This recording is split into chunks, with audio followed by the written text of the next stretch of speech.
I'd like to call to order the Conservation Advisory Council meeting for the town of Niskayuna. This is the March 1st, 2023 meeting, and I'd like to start with the roll call. So online we have Vicky Michaela, and in person we have Ellen Daviero, Ashok Ramasubramanian, Steve Burkholder, and Chairman Dart Strayer. Great. Okay, there are minutes in your packet. I did not get a chance to review them, but we can go forward unless you want to. Go ahead, Ellen. So I just saw two grammatical errors that I thought it was at 268 something. It was in the 260s. I thought it was, instead of budding, it was supposed to be cutting. I said I was going to remember the number when I read it, and I didn't write it down because I was. Hold on a second. And then at the very, very end, it just says Mr. DeViro. So I'll get you the line. And other than that, I thought they were fine. Okay. Unless somebody else says. Did anybody else see anything else with that? No. Those minutes? No? I didn't see any large issues. Okay. I would consider a motion then A motion? to accept the minutes. Yep. Yep. Okay, that's good. Okay. I will second the motion. Okay, all in favor, say aye. I Any nays? Okay, motion carries. Oops. And Ellen, if you just want to email me the line numbers, I'll make those friendly amendments. okay. Did you find it? Not yet. I will. I should have wrote it down. Well, I also am looking. I mean, I can search by. Oh, I got it. Okay, there's the 642. Is that one? Okay. Okay, are we good with that? Mhm. All right, let's move on to privilege of the floor. And I see, Roy, you are online. Would you like to address the committee? Yes, very briefly. There's two items I thought I'd bring up before your council. Great, could you Spring just coming. repeat your name and address just for the record so we have it on tape? Sorry, That's fine. Roy Thornton, 1337 Regent Street. I sent a letter to your council and to Laura covering the two subjects that I thought I'd bring up. One is improvement of the wildlife habitat on the landfill at Blatnick Park, and the other is invasive plants. The reason I bring that up is that I've seen over the past few years big increases in particularly multiflora rose coming onto the landfill, and also Phragmites, which is a very tall, very attractive reed grass, but that is an invasive species. Also, Asian bittersweet is on the increase. It is found mostly in the edges of the woods and the edges of brushy areas. There's a couple of photographs of some massive vines right opposite the dog park in that letter. Also, Asian bittersweet is all over town. Once you start to look for it, you'll see it everywhere. They're not an easy problem to solve, but if nothing is done, then it's just going to get worse. Unfortunately, plants like the Asian bittersweet have no natural controls, so that it takes a lot of work to get them down or get them under control. And that subject, invasive plants, I would imagine the responsibility would be spread between this council, the highway department, and the umbrella committee. That's all I've got. If you got any questions, I'm ready. Actually, I have one. I know that some of these species are very hard to control. Are there best practices that you know that the town can do to prevent the unintentional spreading of these invasive species to other areas? Multiflora rose would be relatively easy. You cut them and maybe spot mowing. And then to really get rid of them, you either have to use a spot spray with herbicide or dig them out. The Asian bittersweet is tougher. Right now, every mature vine produces large clusters of the orange berry with the little white flakes, shells on them. Very attractive. People like it for winter bouquets. The only way to stop the spread there would be to cut the mature vines and stop them from blossoming. Again, herbicides are probably the only way to really knock them out. So are you- Phragmites, I don't know. Are you suggesting that they get cut and then apply the herbicide to the remaining stock, or just spraying them? Well, especially in the fall, if it's cut off and herbicide is applied to the stem when the sap is retreating into the roots, apparently that will kill it. Otherwise, herbicide would probably stunt it, but once you cut it off, it's going to sprout. And in that early sprouting stage, you can use the herbicide on it. I know that goes against your no pesticide campaigns here in the town. Phragmites, I don't know. Just keeping it mowed. Right now, when they go mature, they produce millions of fluffy seeds that just fly everywhere. That's the you're showing that's the Phragmites. It stands 8 and sometimes 10 feet tall. And people really like it because it's attractive, but it's a mess. Yeah. Hello, Roy. This is Ashok. I have 2 points. First, regarding your comment about the pesticides. Sometimes herbicides are, especially with regards to the bittersweet and vines like that, which choke off like perfectly good trees. Sometimes chemical treatment is just about the only thing that works. And personally, I'm not opposed to spot treatments in that fashion. And regarding Phragmites, my personal opinion is that is a battle that we'll probably lose. It's very unfortunate that it outcompetes the cattail, but that's just the way of it. But I do have a question for you. Could you give the CAC an update on where things stand on the Blatnick Park low mow? Has a plan, meaning a permanent plan, has it been agreed with the highway department? I don't know the answer to that question. I'm not sure. I actually went to the meeting. When I think, Roy, I sent you an email after I came back from that meeting. So was it last month or the month afterwards? I went to the highway department meeting, and I was just asking where we stood with it and what we were going to do for next year. And Laura had drawn a map of the LOMO that we had done last year, and it included the places where we had planted the wildflowers this year and the compost. And basically I just wanted the highway department to have that map, and for the CAC to have that map. And then basically we just agreed that was going to stay in place and that they were going to continue doing what they did last year, this year.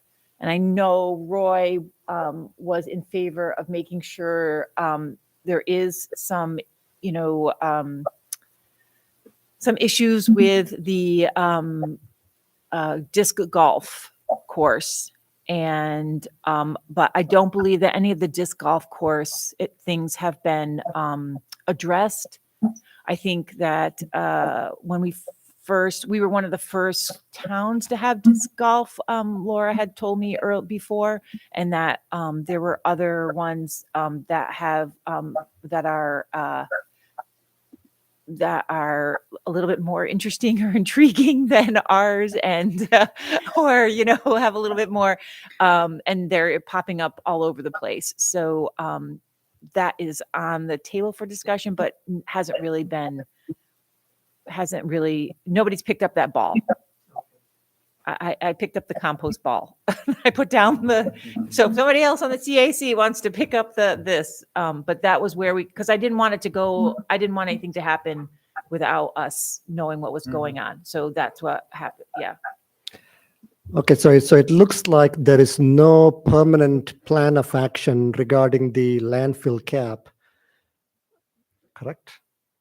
The mowing schedule for the landfill cap. So we're just going to mow it once for the ground nesting birds. Okay. Oh, so it's once a year then? Yeah. Yes, it needs to be once a year, right, Roy? That was what Well, the best time to mow for ground nesting birds and pollinators in combination would be to do it once a year in the fall after the first heavy frost.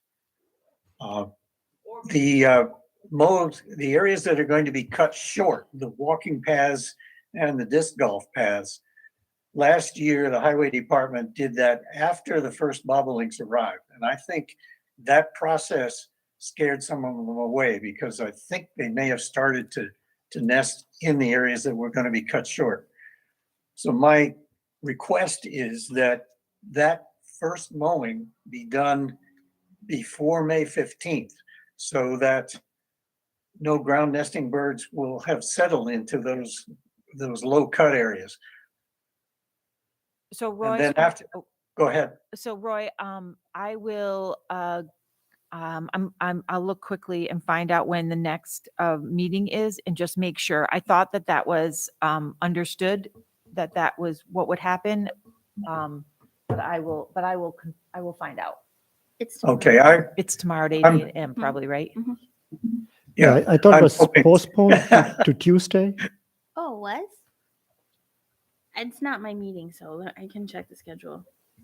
Jennifer was supposed to attend that meeting, and They let her know that? Okay, Yeah. well, that's probably right then. Next Tuesday. Yeah, I plan to attend. Okay, because I'm leaving that day. Okay. I won't be in. So It Okay. is. It's next Tuesday, March 7th. okay. You're right. Yeah. Next Tuesday, March 7th. So, Roy, the next highway department meeting is Tuesday, March 7th. I will need to attend that meeting for an unrelated matter. And I'm happy to take the privilege of the floor and bring up your issue as well. But, we are talking about busy individuals with a lot of things on their plate. It's not a bad idea for you to attend, say, an April meeting and, kind of reiterate the same point, like the mowing should be done by May 15th. It is better for them to hear it from multiple stakeholders. Right. I sent a letter that included Ray Smith and of course Laura. And I've asked for it to be put in the minutes. And I do hope to be able to come to the Tuesday meeting. That's what time is that one? 8 a.m.? 8 a.m.? Okay, I had it as tomorrow at 8 a.m., but apparently not. It got moved, Roy. It was tomorrow at 8 a.m. Okay, good. And what role does the umbrella committee play in all this? I actually don't know what the umbrella committee is. Well, it's the one with 6 huge letters, EDPH Oh, something or other. Oh. We need to change them. So that stands for Economic Development, Historic Preservation, and Environmental Conservation.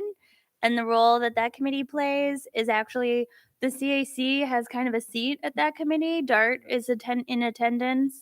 And so it regularly reviews environmental conservation programs that are coming through the town and recommends them to the town board. So they can certainly also recommend to the town board that the grass cutting be done prior to May 15th, but the actual person that cuts the grass is the highway. So it's definitely good to focus on both committees. But if you could only focus on one, you'd probably want to focus on the highway. Yeah, we can certainly bring that up this Friday. Yeah. Mhm. And at least get it in the minutes. Well, Roy's going to come on Friday. Oh, you're coming on Friday, Roy? I've- Okay, excellent. I've got a link, so I hope I'll be there. Yeah. Okay, excellent. Did you have anything else that you wanted to talk about, Roy, at all? That's it. Okay, does anybody have any other comments at all? Okay, why don't we move on to the EAFs? And the first one we'll take a look at is EAF 2023-04. That's 2635 Balltown Road, and that's the Trinity Baptist Church. And I believe we have a representative, so Good evening. I'm Tess Healy from Van Gelder Engineering, and this is Larry Noyes from Trinity Baptist Church. Do you have specific questions, or should I give a why don't you summary? give us an overview of the project, and then we can ask you some specific questions if you want. Okay. And we're informal. If you want to bring the sheet up and spread it out on the table, that's fine. Okay. Yeah, it's, Yeah, so you have the Yep. EAF? yeah, we have Do it. you We've also read it, have yeah. the site plan, or no?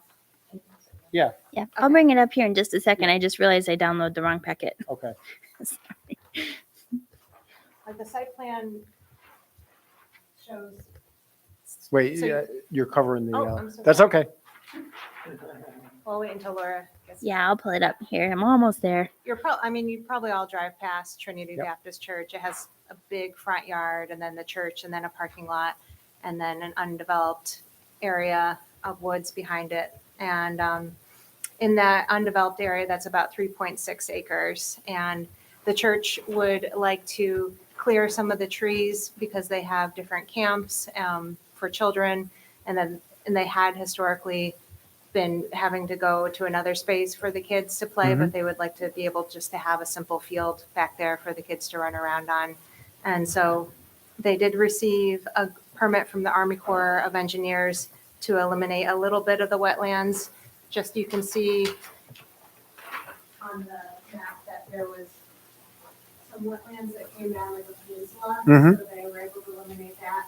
And this was a man-made wetland because there's a drainage pipe that just sunk over time to make a low spot and to also just eliminate that other little part. And so it would be clearing the area within here, and then they would leave a 25-foot vegetative buffer here. And also, as it says in the legend, we put up a split rail fence right on the edge of the buffer to protect it, as well as a residential extra buffer was agreed to be over here. And the tree council walked the property, and they Oh, provided. Tess, can you come back to the microphone now? Oh, sure. Thanks. Some specific trees to preserve, and we put the note up on the site plan. And then also agreed, the site plan, you would lose a lot of the detail if we put it right on here, but you could see up on the location map, or just imagine as you're facing the church from Balltown Road. They didn't want to put trees right along the front and obscure the church or people pulling in and out of the yard, the driveway, but they'll put trees along the westerly part of the property, like heading back from the road towards the church building in the back to try to compensate for some of the trees that will be cleared. And then not now, but in the future, they would seek a permit to put up a pavilion, and that's marked on the site plan as well. And it's really very flat back there overall. So the only grading would be to prevent any potential runoff into the JCC's land. So they'll add a berm on the westerly part there, and just flatten it out just a little bit for the pavilion. But otherwise, it's all at 360 feet, and just leave it like it towards sort of the northwest. It slopes down towards the wetlands, like that would be left so that the water would still run like that. Just for context, that parcel that belongs to the JCC, is that where they have their pavilion? in the back or? Was the proposed or? the- No, not at the Trinity, but there's a Yeah. structure back there, a pavilion. I'm just trying to get my orientation when you said the JCC back there. It's the wooded area. It's a wooded area. They have the pavilion and the fire pit. Yeah. So I guess, yeah, to develop their facilities to be in similar vein to what Yeah, the yeah, JCC okay. has. Does the committee have any questions? Yes. Yes, please. Could you tell the exact acreage of the forest that will be cleared in this proposal? Yes. It would be the 1.48 acres And that's 1.4 out of what total? out of 3.6. And it's not completely clear cut because they're leaving the white pines. So it really, the white pines are kind of these huge trees that are like, that have, so that when the tree council did a site walk, it was noticeable that the white pines clearly had been there for a long time. You know how you can tell when a tree has grown up in sunlight? They're called wolf trees because they have a lot of lower branches. Mhm. That's how the white pines are. And then there's definitely the secondary growth, and most of the secondary growth is pretty little. Like you're talking like probably like 4 to 6, under 6 inches for anything else that's in there. So it's pretty clear that the white pines are a different age class than the little guys. And they're, if you look very carefully at the, if you look at the giant chunk of text on the side, it says that they're going to leave the white pines. Yeah. So it's really not truly a clear cut of 1.4 acres. The white pines take a decent amount of that acreage up. So they're basically clearing all around the white pines though. Did you get a sense from did the tree council report back a sense of what the quality of the wooded area was? Yeah, so I did that site walk with tree council. I think we had at least 3, if I remember, tree council people there. And if my memory serves, there's a decent amount of buckthorn that they'd be taking down, although they're not touching anything in the buffer, so the buckthorn will stay in some of the areas. And then yeah, it's a lot of like small caliber, like red maple and just kind of the beginning of a forest. But I think you can tell that it's a new succession forest that's around those white pines. Yeah, most of it was cleared at some point and then not super distant past. Yeah, yeah. And this parcel, and I forget, you have a daycare, or you're gonna have a program, a it's day more- program? Maybe Larry could speak to that. Youth activities, Youth activities? in the summertime, Summer Larry, camp? can you come to the microphone if you're going to talk? Yeah. youth activities in the summer, we have a sports camp.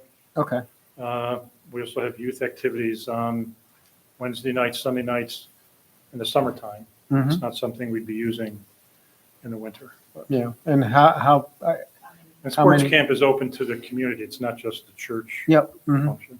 And what's your typical enrollment? Do you have an idea or? Oh.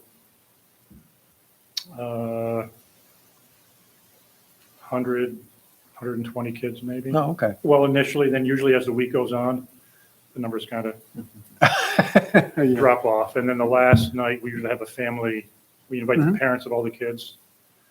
And we have hot dogs and hamburgers for everybody. Is it 1 week or is it It's 1 week, yeah. 1 It's week? actually, I think it's actually 4 days, and then the 5th day is the family. Yeah, I think, do you run the camp, maybe I should rephrase, do you run the camp multiple times during the summer? Not that, no. Not that, okay.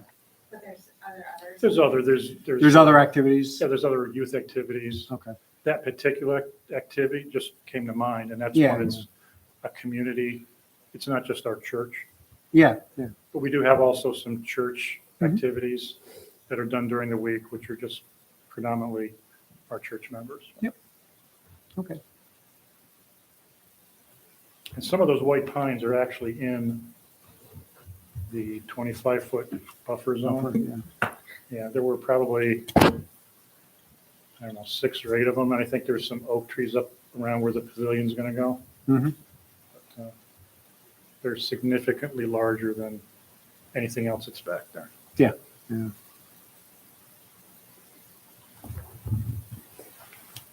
Ellen, do you have any questions or?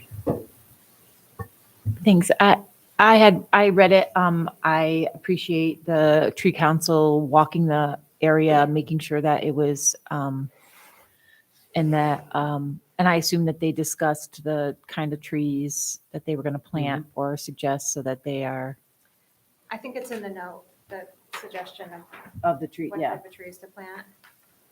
But if not, we'll. Well, the tree council actually gave me a list. Yeah. I didn't see it in here, but maybe I didn't see the Okay. actual trees, but I'm sure that they're very good like that. I Okay, don't know if it's there, but the tree council did give me a list of acceptable and unacceptable Mhm. trees, so I had that. So if you're facing, if I'm facing the church, they're gonna be on the right-hand side? on the left, On the left-hand side, off to that? along their property line. Yeah, can you see Right the there. cursor moving? Okay. Yeah. Oh. And then, okay, and These, you don't use pesticides on your yard, do you? I mean, No. just cut it short. this line of trees is all red maples that turn really beautiful colors in the fall. Yeah. Unbelievable, beautiful. And you can actually see, so here, these are the big white pines that they're gonna leave. Mhm. You can see them on there. And then if you go this way, that's the JCC pavilion right there. Okay, yeah. Mhm. Actually, that's oriented a little different than I thought. Yeah, so this is their big front yard. They can plant the trees all along here. They have these two accesses Mhm. across the wetlands here. Mhm. Then they can, they're clearing just sort of the inside here and leaving Mhm. the white pines and then putting like a little pavilion over here. And to the left, what is at the left that looks vacant there? Um, Not the, oh, back here, yeah. this is actually Amador Homes. Okay. It looks kind of cleared here because they actually built some wetlands. So Mhm. this is all wet back here, and then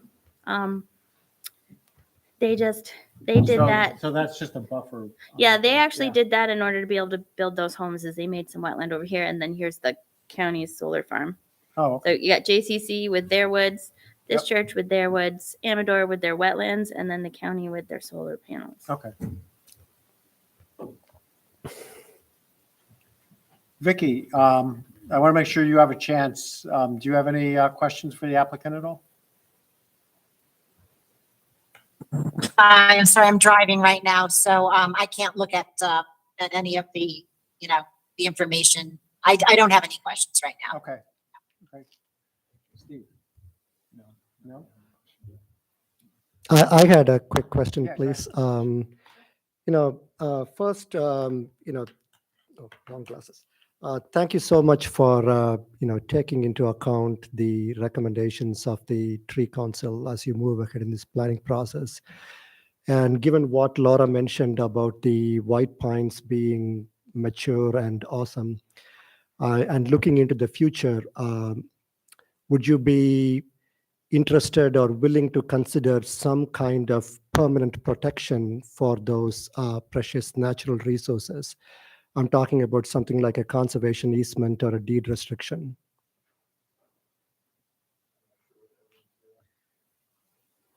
It would simply afford legal protection to that piece of nature. So normally I would recommend that, Ashok, but Mm. the areas that are remaining untouched actually have quite a bit of legal protection because they're Army Corps of Engineer wetlands. And the Army Corps keeps track of the permits that it gives, so they wouldn't be able to clear too many more wetlands here without a significant permit. And our 25-foot buffer is by code and can't be waived. So where they're putting the 25-foot fence is really legally protected already. The only place that they're protecting beyond what's legally protected is that little buffer that's up by Riley. And because it's kind of I would just say, if there was like a big, easy chunk of land that we could get a conservation easement on, I think it'd be fine. But because these are very wiggly and associated with wetlands, I would probably let the wetland protection stay on these. ones. Okay, I formally withdraw my question and for the wisdom of Laura. I mean, other people can disagree, but that some projects definitely lend themselves to conservation easements because you can just take a chunk of the back, and that's very easy for anybody to do the legal descriptions. But this one would be quite. Yeah, I think it makes sense when there's a chunk that has a value, but no, I'm not saying that these don't have value, but a 25-foot buffer is narrow. So,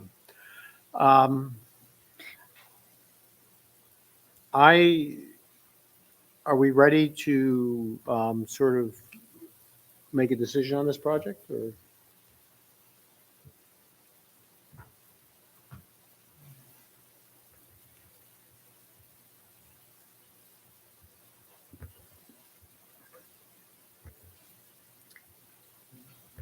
These guys have been before the planning board and several of the boards for like over a year and a half. And I do think we actually This project. we looked at it once before. Yep. We will put some very strong notes. We've prepared a preliminary planning board resolution, Mhm. which continues to strengthen the protecting of the white pines and in perpetuity, like limiting the disturbance of the wetlands and things like that. For the record, Mhm. I know that Ashok's heart is please don't clear 1.4 acres. I mean, that's my heart as well. But, they're trying, I think, to try and mitigate some of the damage by keeping the white pines and then allowing them to have a safe place where they can have their children back there. Fair enough, agreed. Okay. Well, then what I'd like to do is I'd like to make a motion for a negative declaration on this project. Wait, Given no, the conditions. can I go through the questions really fast though? Yeah, sure. Sorry. Yeah, just so that I have the consistency. Yep. Yeah. that's Okay. fine. I'll just ask them really fast. Will the proposed action create a material conflict with an adopted land use plan or zoning regulation? I don't think so. I don't think so.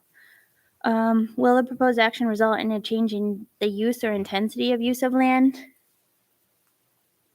A little, but No to small.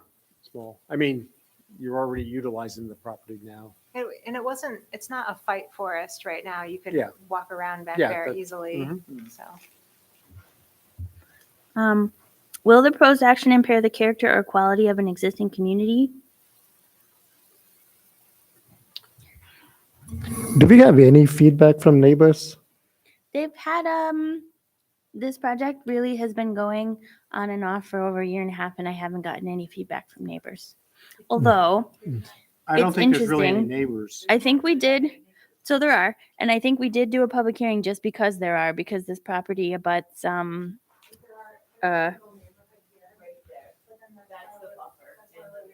Yeah, the buffer there. Yeah. yeah, the Moore's Court. They haven't come and said anything. I would say with probably certainty that when the tree clearing starts to happen, I will probably get calls from Moore's Court. But normally it's like, what's going on? That's part of the Amador. Moore's Court actually existed prior to Amador. It's a Oh, I think it was probably built in 2004. It's yeah, kind of I built know which one you're talking around the time as Schwaber Drive. Yep. Okay. Good. Nobody likes it when trees are cut in the back of their yard. They won't like it when that starts to happen. So I think you normally would say no to small here, but the smallest limits of clearing as possible to reduce the impacts to the community. Yeah. That's a normal note for you guys there, I think. Good. Yeah. Okay. Will the proposed action have an impact on the environmental characteristics that cause the establishment of a critical environmental area? There isn't one of those here. Will the proposed action result in an adverse change in the existing level of traffic or mass transit, biking, or walkway? I don't see anything. Will the proposed action cause an increase in the use of energy, or does it fail to incorporate reasonable energy conservation and renewable energy opportunities? Not really relevant to the got another CAC member. Hi, Georgia. Hi, Laura. Sorry I'm late. Hello, everyone. Bye. Hi. So we're just going through our questions now for our first agenda item. Will the proposed action impair the character or quality of important historic, archaeological, architectural, or aesthetic resources? Right. Probably no. No, I mean, I think you're protecting what needs to be protected here. And then will the proposed action result in an adverse change to natural resources, wetlands, water bodies, groundwater, air quality, flora, and fauna? I would probably, well, I think to be consistent with what we usually say, we would definitely say yes to. So we can still do. I'm sorry. Georgia, can you mute yourself? I am trying. Oh. Yes. I'm sorry, I'm so sorry to interrupt, but I am outside and I can't get in. Oh.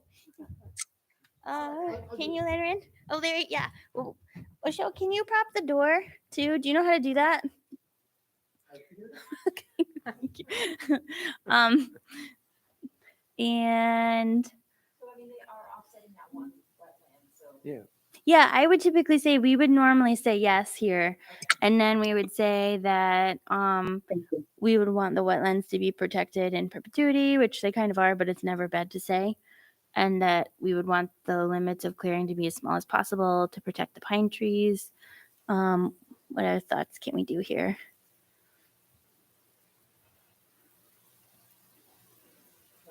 I can't think of anything else because I think there, everything else is under the engineer with the wet. Yeah.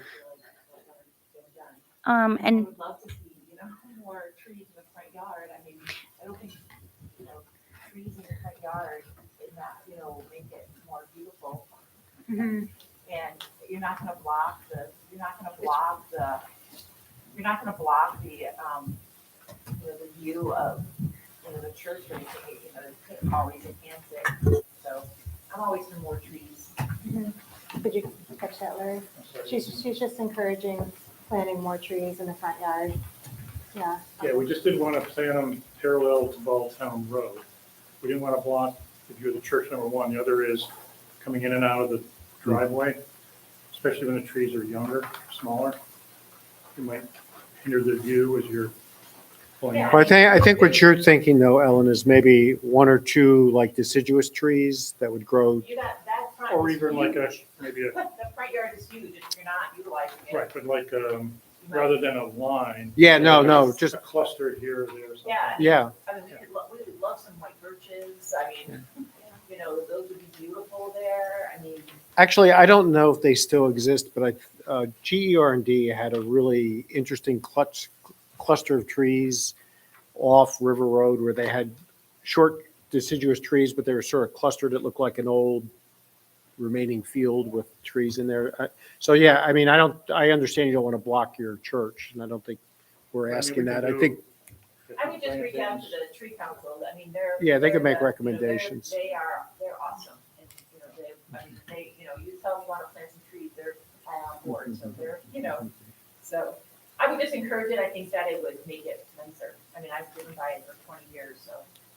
Yeah, the only thing we want to avoid, as I mentioned, is a Yeah. straight line. no, I don't think, We do clusters of like odd number Yeah. of trees here and there. Yep. Just like, everybody. yeah, I don't think we want to see a line of trees there either. Yeah. Like it used to be on Yes, River Road by the Knolls, yeah. for the poplars. Yeah. yeah, so to offset the clearing, Yeah. are we done as I much mean, they said that replanting they're as gonna do possible? some more, but I'm just encouraging clusters of trees in the front yard that meets both the needs of the tree council and for the aspect. And that's a really strong point. I would like to second my colleague Ellen's point. I'm not silly. Okay, Laura, Are we done with that one? Yes. well, we're not quite done yet. Oh, sorry. Will the proposed action result in an increase of the potential for erosion, flooding, or drainage problems? I think normally we would say yes to small here, and that the berm is important, and the drainage work that the planning board did on this project. is Yeah, important. I think as long as the planning board's requirements are met. Yeah, I'm because pleased with that. that,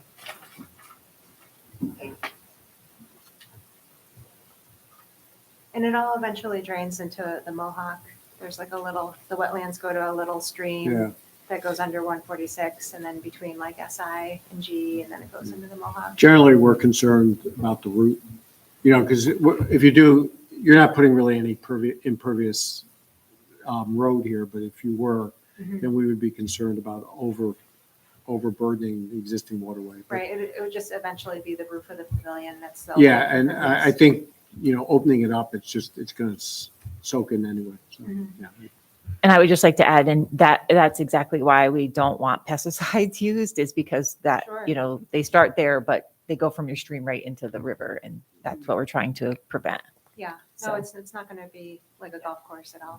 Yeah. I would like to take this opportunity to talk very briefly about my colleague Ellen's excellent pesticide-free pledge program, which is an official program of the town of Niskayuna. I don't want to steal your thunder, Ellen. Okay. And as long as you are not using pesticides anyway, if you fill out a little piece of paper that says we are not using pesticides, then we can use that and say, like, please follow the example of Trinity Baptist Church, and we can take it to other religious organizations. It's strictly a volunteer program. It's strictly voluntary. Okay, Yeah. okay, great. Okay. I don't use pesticides at my house. Well, then you can go get one too. then. Are we? Sorry, last question. Will the proposed action create a hazard to environmental resources or human health? No. So then taken in totality with those notes. Okay, so my motion stands. We've had our discussion. Is there a second on the table? I second the motion to give a negative deck for this proposal. Okay, all in favor, say aye. Aye. Are there any nays? Aye. Oh, good. Are there any nays? Hearing none, the motion carries. You're good. The negative, Negative deck is what you want. Yeah. There's no environmental impact and you can go forward. okay. Yeah. Thanks, Darren, Yeah. everyone. Yeah, we'll see it. Take care. Thank you so much for coming in. It's our pleasure. I appreciate all the work you do. A lot. Okay. Moving on, EAF 2022-08, 1851 Union Street, Mohawk Golf Club Townhomes. And I thought we could take this time to sort of talk about this particular proposal and maybe work our way through the alternate proposals and perhaps sort of come up with our concerns about the project. Okay. And I also think it would be good. I'll help you guys through it. This is a full environmental assessment form, which we don't do a lot. So there's a lot more questions that we would normally answer as well. So we can kind of get a sense of where we are, yeah. and then I can kind of go through some of the questions, thoughts with you guys. Okay, so I don't know if you guys have had a chance to look at your packet, but this was the original development as presented to the committee back in November, I believe. It hasn't changed too much. Yeah, But I do want to, if you don't mind me stealing your thunder, yeah, no, go ahead. this is pretty, and it's also pretty similar to the one that you guys looked at the last time the applicant was here. They changed it to half single family homes, half townhomes. They added in the emergency access over to Row Road.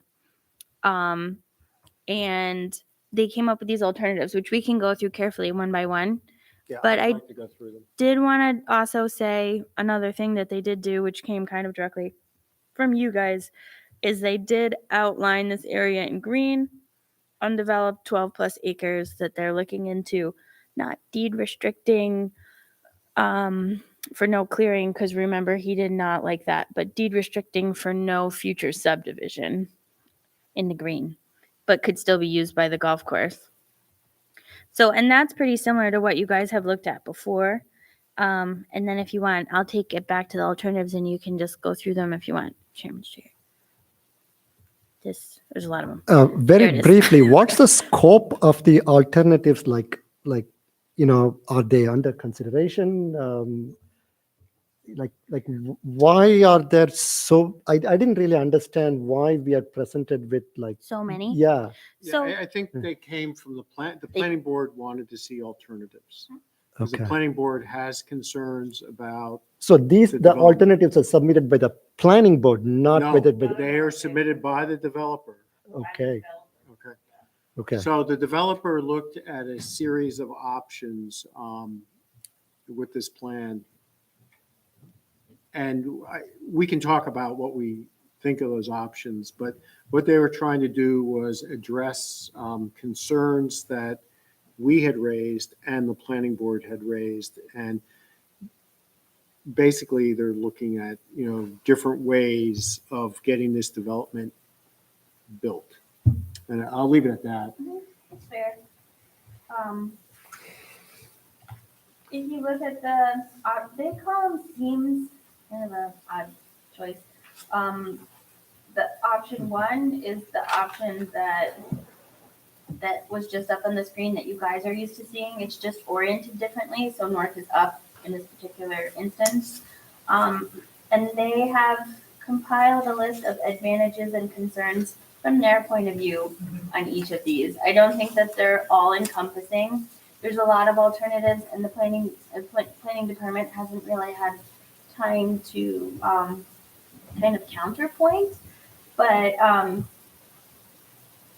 this first option is the one that they would like to proceed with, and it includes taking the home down on Ruffner Road and having emergency access go to Row Road. They feel that it has the least amount of modification to the golf course, well, no modification to the golf course, least amount of disturbance to actual ground disturbance, and the shortest dead end. And that's the one that they really are asking to take forward. But to Chairman Strayer's point, I think that feedback from the planning board has been very strong, that they don't like the precedence of taking down a single family home, that they do believe that that has some effect on the character of the neighborhood, and they're very concerned about that. And so they asked to look at using existing access points, like put this one aside and look at existing access points. And that's where the rest of the options come from, which we can just go through.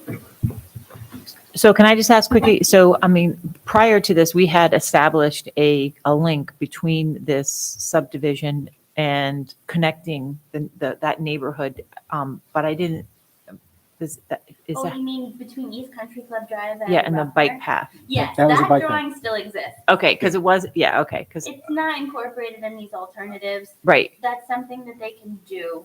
like, okay, Should they get approval. I okay, think it's fairly easy for them to fold that in. They figured out how to do it, and the planning board and town board could make that a condition. okay. I just didn't want it to be off the table and it wasn't in these. so I Yeah, just no, wanted- no. I wanted- I think when you look at the proposals here from my perspective, when Ruffner Road was constructed, there were stubs put in around the golf course if future development ever occurred. So there are existing access points within this parcel of property. And I think if you look at least some of the options, they utilize those existing stubs for which their purpose was intended for. So if you look at option 2 here, Right. and Laura, why don't you go through it since you're.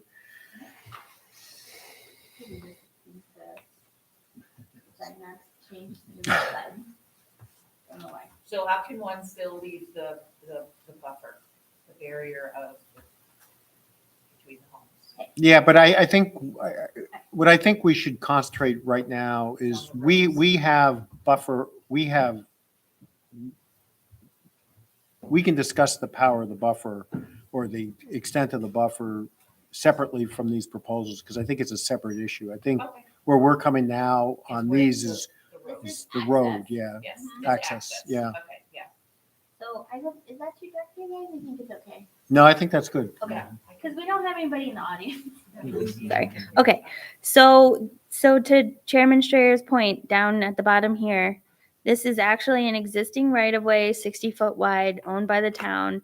These two homes are corner lots already, although I'm sure they don't feel like it and wouldn't necessarily agree with me. But legally, they are corner lots already, and there is a platted paper street that goes between these two homes. So this proposal shows actually building the platted paper street. To Ellen's point, it doesn't show the multi-use path, but this is where you would put the multi-use path between East Country Club Drive and Ruffner Road. That would just be another leg that kind of comes along here and fits within that right of way. This would be a shock to them.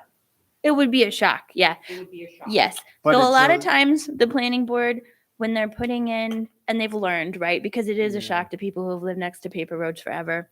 So now when the planning board makes a subdivision with a paper street that's connecting to a future subdivision, they actually make the developer pave it so that people who buy those lots are put on notice that there is a street connector there. They're still shocked when the street connects. But Hey, But this is, yes, because we have this issue with, Dwaber Drive. Yeah, Yeah. it's come up with my experience volunteering for the town. It has come up multiple times, right? But I mean, as far as a access, it's a legal access. And when the developer put this development in, these stubs were donated to the town of Niskayuna. So it's not like right. the owners own this property. They may have grassed it over and utilized it, but it's still Town. illegal Yeah. right away. So that's why this alternative was looked at. And this alternative shows utilizing that existing unpaved, area for it's currently a paper street. And then it impacts the 11th hole. And then it essentially changes the length of the cul-de-sac subdivision a little bit. And the emergency access would be kind of like a grass, very strong underlaid grass emergency access potentially. So it Over would, to Ruffner the Road. emergency exit, from my understanding, would be grassed, but it would be able to support a But yes, you build them so that fire fire. vehicle if the vehicle had to, It would be from Row. No, this No, it one's would from be- Ruffner from Ruffner, where the house would still stand, but the right the here. lawn would be reinforced. So if a fire truck had to make it down there, they could There go, is an easement, I mean, there is a road that goes back there. Yeah, essentially it would be an easement. that's where it would would be an easement. that's where it would go. That is where they would have Yeah. a road back there. Well, It could just be grass. it would be, But it'd be cleared and big enough for Correct. a Fire big enough truck. for a fire truck. It can Yeah. hold 75,000 pounds. Has to I don't think we would want to have it like an actual road. paved over. I think we'd like it to be a lawn with the expectation that if a vehicle ever had to go through there, they wouldn't sink. Right. I mean, I think that's the issue. And of course, the owner wouldn't be able to put a pool there or, Right. So that No, there's not pool money, there's, there's home. no. no, I don't think so. No, Well, the interesting thing about this proposal is that the golf course already owns this house. So when they would presumably sell the house, or that would be part of the sale. So it wouldn't be like someone finding out later that, oh my gosh, I have a right of way here. It would be part of the sale. So it'd be, the buyer would be aware of that. But the house And- is not taken down in this proposal. The house is not taken down. Better. Laura, I did have a question when I went through this. Number 5, when they say 75 plus or minus, 750. okay, that's 750. Okay. Oh, sorry. Number 5 said dead end longer than 750. What's this 75 plus or minus LF? So that's in comparison to the first option, which is getting back to their first point that the first option actually has the least amount of disturbance to the earth. This road is 75 linear feet longer than option 1. And that's counting the property from the Ruffner to the development, right? It's probably like if you see, my cursor gets small here, but essentially this proposed intersection with Ruffner Road here Yeah. to either of these cul-de-sacs, probably the longer one. So this is, Because when I looked at this map, it looks pretty much the same. If you take the town right away out, that little curve spot yeah. is pretty close to what's there. Well, it's pretty close, right? Because they're saying it's only 700, or sorry, they're saying it's only 75 linear feet longer. Yeah. Yeah. Okay. Which is probably what the length of this building maybe or something. And this parcel would maintain the Ruffner Road streetscape. It would not take a single family home down. Okay. Who is, oh, go ahead, sorry. I was just going to go on to the next one. So if you have a question, Who is the owner of the single family home? Like, does the golf course own it? so that question came up at the planning board, and the golf course people answered it's actually owned by the son-in-law of the owner of the golf course, but essentially they have ownership of that parcel, and so they have the ability to come at some point if they wanted to transfer title and deed and combine the parcels is what they're proposing to do. Thank you.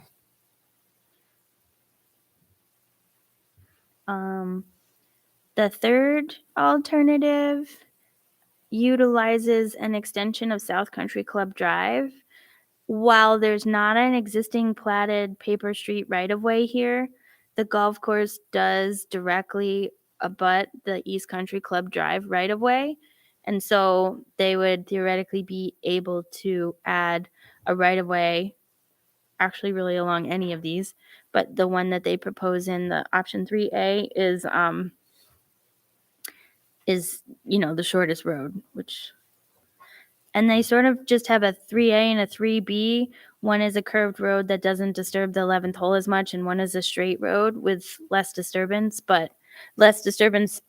total, but like right through the golf course. So I don't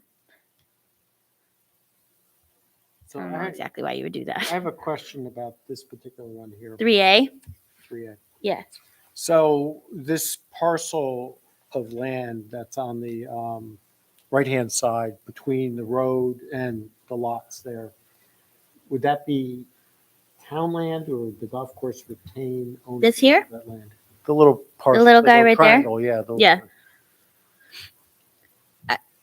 Because these are conceptual, I don't think that's laid out yet. Okay. Like honestly, what you would try and do here, if this was this option that the boards really wanted to recommend to take forward, is you'd probably want to shift that road even just slightly so that there was a tiny bit of land between the road and the backyards of these homes.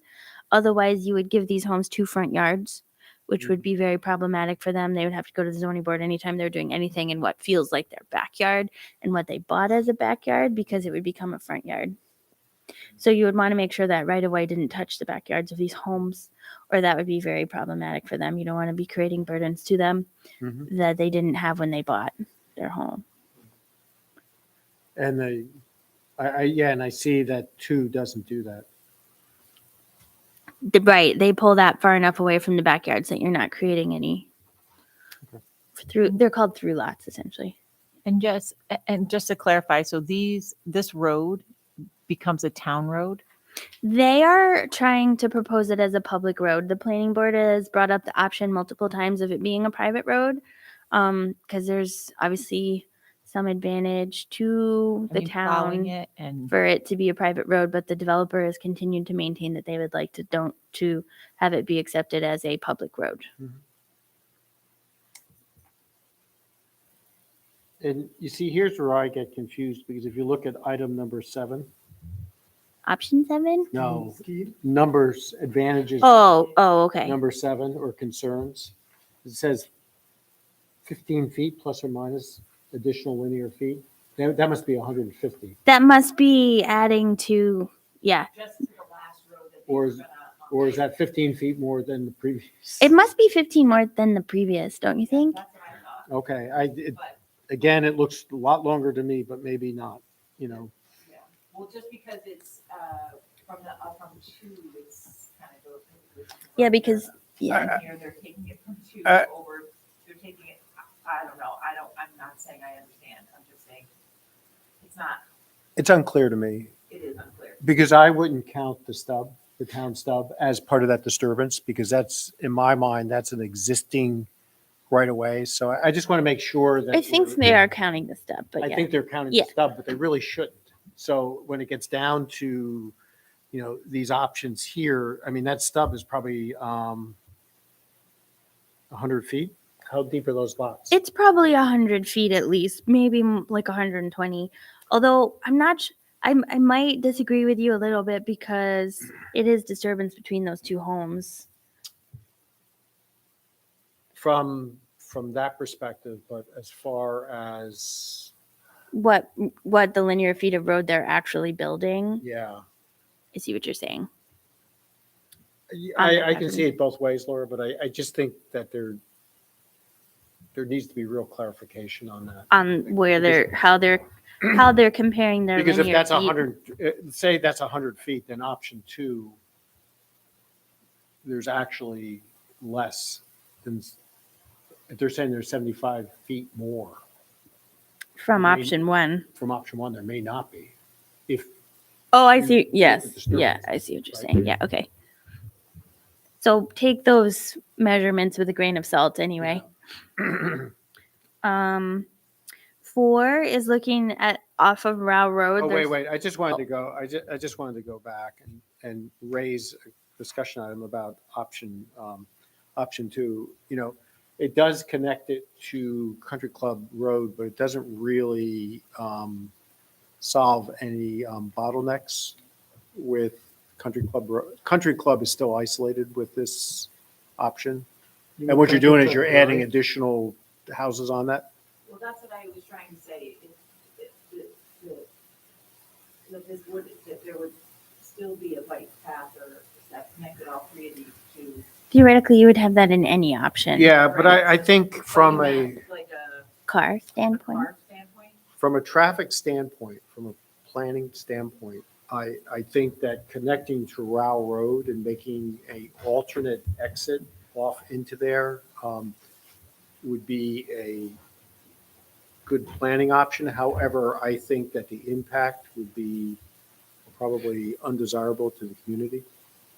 Undesirable to the community or to the golf course, No, I think the community, right, to railroad? to Ruffner, Oh, okay. because you're So- adding a lot more traffic, potential traffic.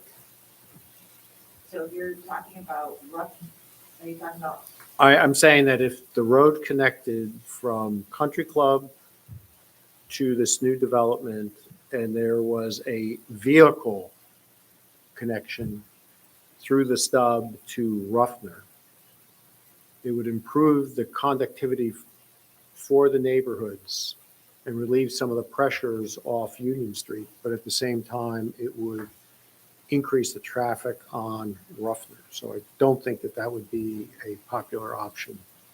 But I do think a bike path would be a popular option. Does that make sense? I guess in a, I don't know where that road, So a couple plans back, I don't know if you guys remember, they actually showed a traffic study delta where they connected South Country Club Drive with Row Road. So they actually showed a through road. You could connect East Country Club Drive, South Country Club Drive directly through the subdivision and up into Row, which from a Complete Streets perspective, the Complete Streets actually wanted them to look at that because it's not very good traffic vehicle trip wise, anything like that, to continually create these isolated cul-de-sacs. They have to drive farther miles to get out onto main streets. Everything they do is more greenhouse gas emissions, and it doesn't connect the neighborhoods. So there was a couple times that they looked at actually making a connection from a driving connection from South Country Club Drive to Ruffner or South Country Club Drive to Row. Those road connections actually don't exist in any of these versions. There's one that shows sort of a connection between Row and like Linwood, but they don't actually do it on the south, and they don't make it so that you could drive. East Country Club Drive is currently very isolated. There's quite a density of homes, and there's really only a couple entrances down to the south where you can get in and out by car. So what I think Chairman is saying is that there were some thoughts to a version where you could actually make cars connect to these other neighborhoods. Well, I'm actually going to take it one step further, and by attaching this community to an isolated community like that, like Country Club, without connecting it to Ruffner, is not necessarily improving a current condition. It's actually making it worse, because what you're doing is you're Chairman, are adding you on like to really an far away isolated from your community. microphone? I'm sorry? Are you like really far away from your microphone? I'm usually. Because you like to talking lean too- way yeah, back. I do like to. So I think when I look at this option here, what you're doing is you're adding an isolated community to an existing isolated community. So I don't, I didn't see very many options that they were connecting this, that they were connecting even these country club to anything. yeah. I mean, I didn't think that was the effort that was being put forth. I mean, I thought what they were doing was trying to just figure out a way to get these people to a main road. oh yeah, I'm not I talking think it from their perspective. I'm talking now from a town perspective or a traffic perspective on this. It would be nice if they had two exits from this, that they could, I mean, and that they all, and that they could leave through Row and they could leave through, East Country Club or something, or Ruffner and Country Club. That probably wouldn't meet the requirement from the standpoint of an emergency vehicle access. you'd still probably need You'd that one. still need You would that. need that one over. Yeah, and I'm not suggesting that we Right. make that connection here at all. Right. All I'm saying is I just don't see a substantial advantage, in my opinion, of option 3 From a, from a community standpoint. Okay, maybe I clouded the issue too much. We can that's move on. okay. So Laura, why don't we move on to the next? Okay, so, oops. The next one is, there's an existing stub on Row Road. It's paved. And so the advantage to that is that it wouldn't there's a road. So the homes on 2540 and 1302 Row Road already have pavement that exists between them. So in this proposal, it shows basically utilizing that existing paved stub, shifting it over a little bit, and then using that to make the connection to the 14 acres. You can see here, this kind of black outline is where the existing stub is. So there are obviously advantages of utilizing an existing paved road in terms of, changing character of the community. Whoops, how did I do that? I couldn't even do that before. Darn it.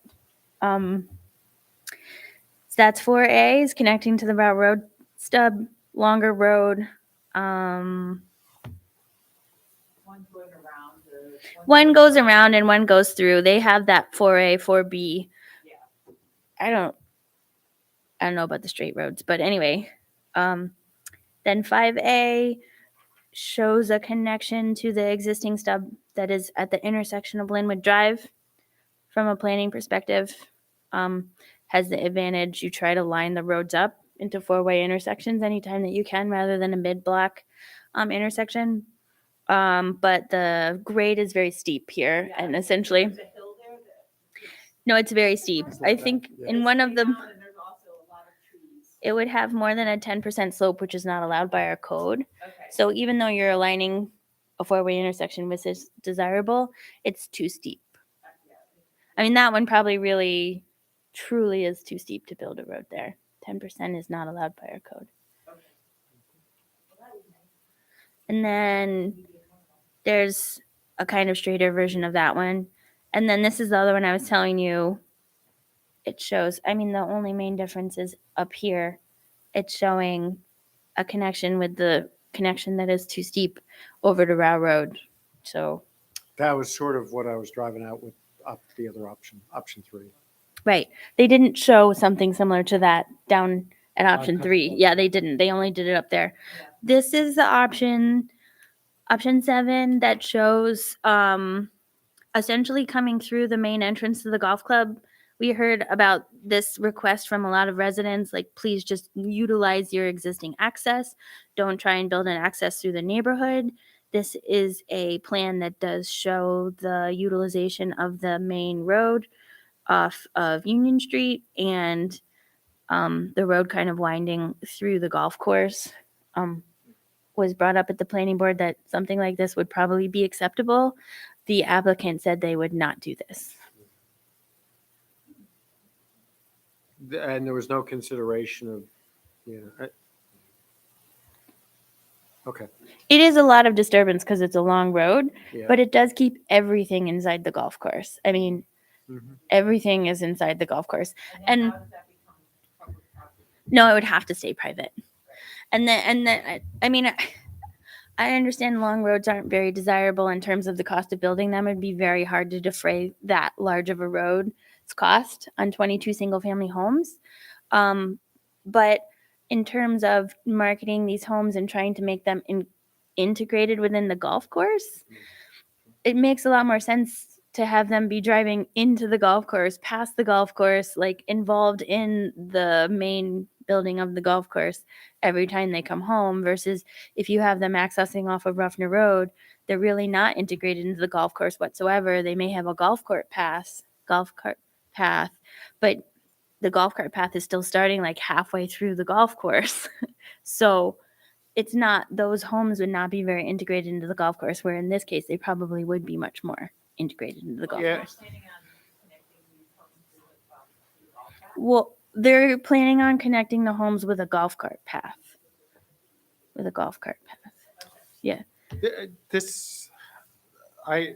This one in particular, but I do have, it sort of applies to some of the others, and we can sort of address this issue afterwards. I mean, certainly it does not impact the neighbors, or minimizes the impact, let's say. It certainly, the Ruffner Road folks are still going to have houses behind them. My concern with this particular one is that it potentially opens the golf course up for future development in a way that I'm particularly uncomfortable. I think that concern can be mitigated, but if you have a road of that length through there, it seems to me that it wouldn't be too long before you start building houses on the off that road. Yeah, yeah. You know, I mean, I would like to see, you know, that the golf course, you know, I mean, the give and take be a little bit Mhm. more split. And we really try to use areas that, you know, that is viable for everybody and not, you know. Mhm. And again, these are just what they consider their advantages and disadvantages. I don't think that everyone sees it that way, but I think that the longer, I don't know how you could put that long road in and it not be, you can never make it public. Hmm. You can't ask, you know, the history of the town to go and plow that. you know. Oh, it'd be very expensive. Right, like Yeah. that would just. But the chairman's point, I think, is sort of like, if you build it, it will come. So if you Yeah. put a giant road right through the golf course, it may be much more attractive at that point to start subdividing off different greens. Whereas if you keep the road short and not impacting the golf course, it'll have a much better chance of maintaining and being intact as a golf course.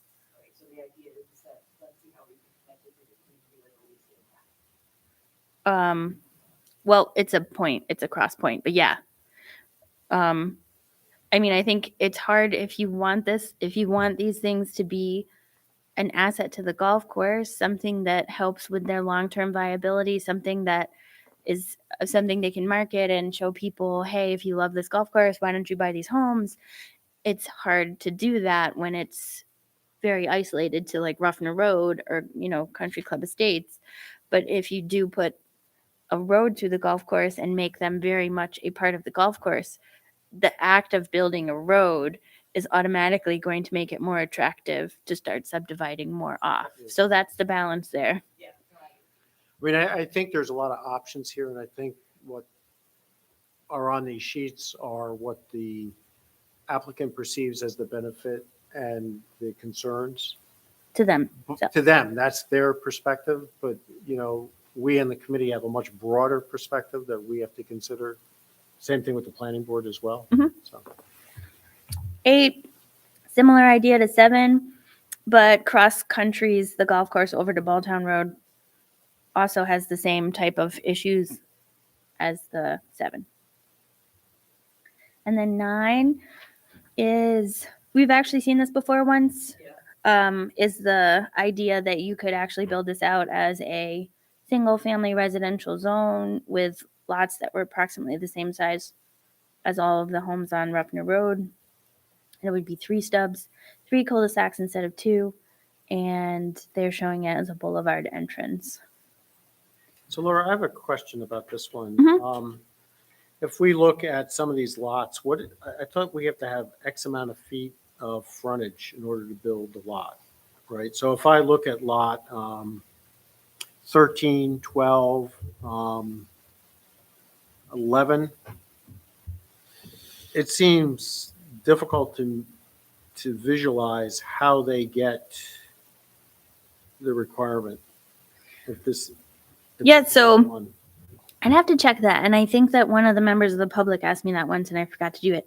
You don't actually measure it on You the, measure from the setback. you measure it from the setback. But Yep. even so, if you look at that, that certainly doesn't look like they could get 100 feet. So it's possible that they would definitely have to lose that lot there and, or go for an You could area probably variance. do it if you removed one of the lots. Yeah, Just- so like 12 and 13 would likely have to be combined. Mhm. Did you get community feedback about, I mean, I know they're not in favor of taking down a house, but, I just have to say, I'm not in favor of the boulevard. I think we did get a lot of community feedback about the boulevard against. Yeah. And actually, if you look, I didn't read all of it. no, I know there's so much in here, but the last iteration that you saw had the roundabout with the boulevard. Yeah. And the newest iteration, which is in your packet, just shows a regular street with no I boulevard. think it's much better, I mean, just walking, I mean, the boulevard just makes it all the more difficult to walk. Yeah.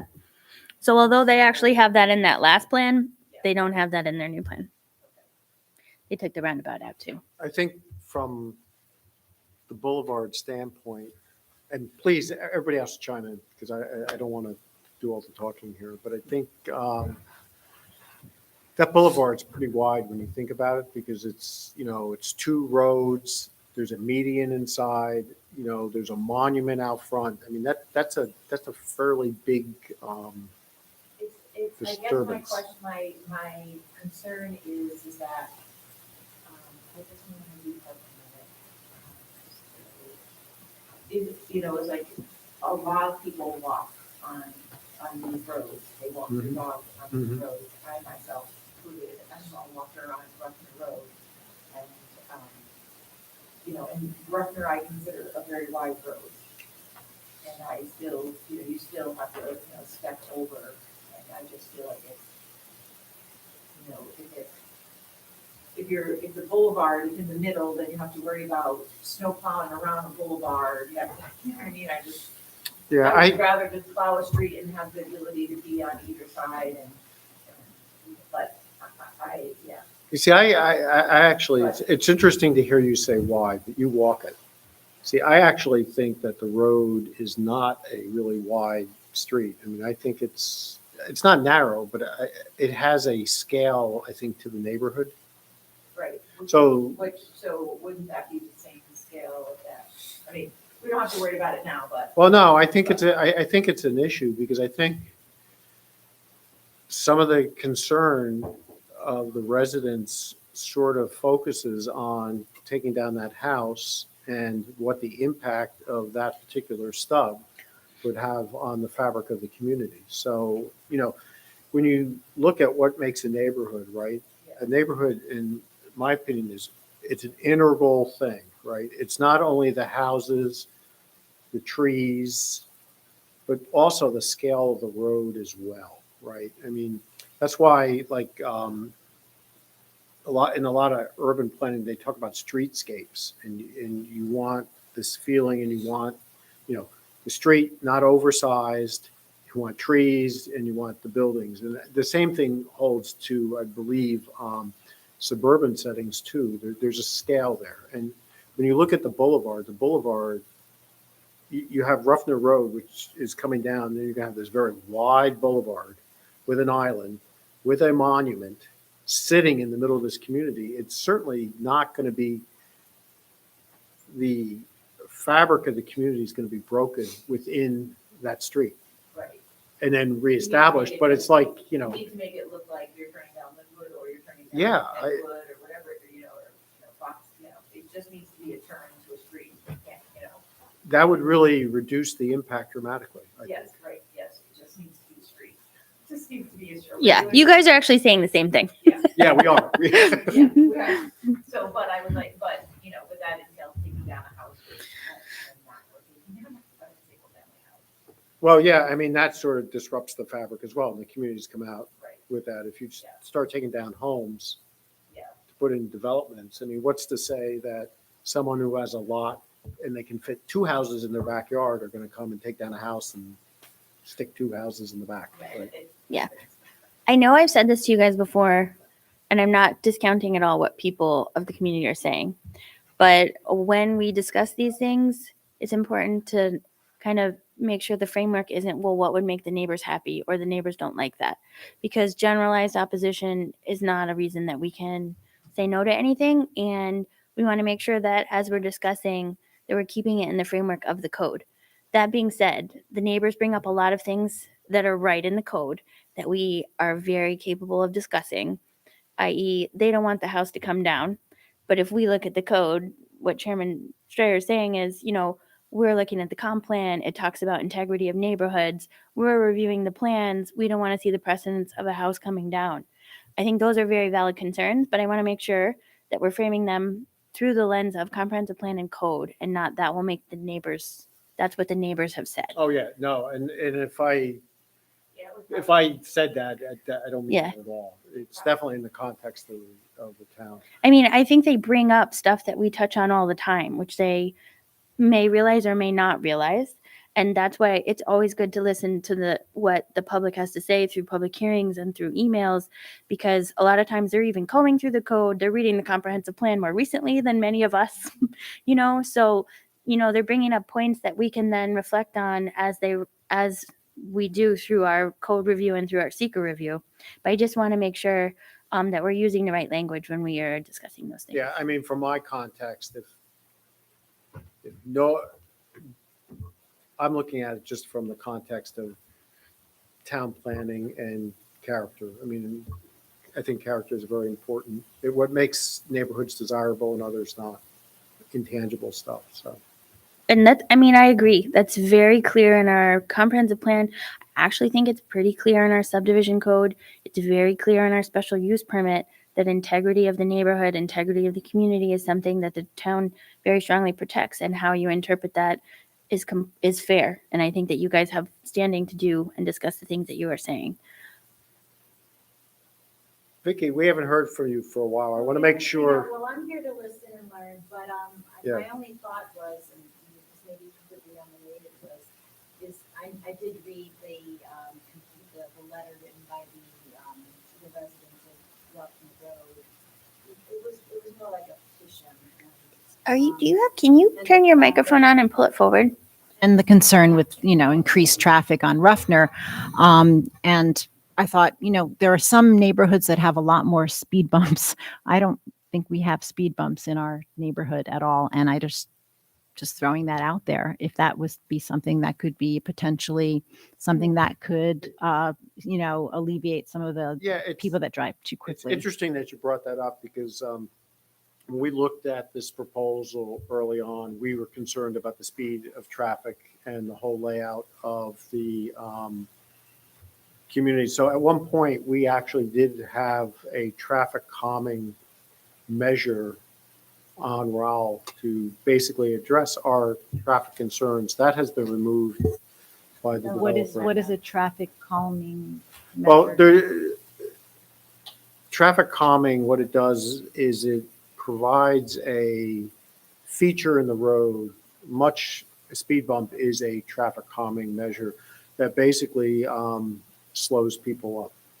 You know those signs that say like, Your slow speed down, now, you're speeding this is up, your your speed." current Yeah, speed, sure. like those are examples of traffic calming. Okay, so there are more than one type of. Yeah, there I are. see. I think one of the really good examples that I observed in Austria, of all places, was you're on a highway where people are going quite fast and you come into a town, and rather than having signs, they put an island right in the middle of the road, and it's like pulling into a driveway. So you're driving, and the minute you go through that gate, you are now going 20 miles an hour because you're not going to go through that at 50 or 60. So that is a real, I think, an example of a very effective way to knock the traffic down quickly to Yeah, a, they've done similar stuff. I mean, they're doing it in Troy yeah. and other places where they're trying. I can. Yeah, they're doing that in Troy and other cities to try to slow people down in certain areas where they're trying to do the same exact thing. Just keep it really close. Vicky, do you have anything to add? I want to make sure we're not Georgia? ignoring you. Georgia. Oh, Georgia.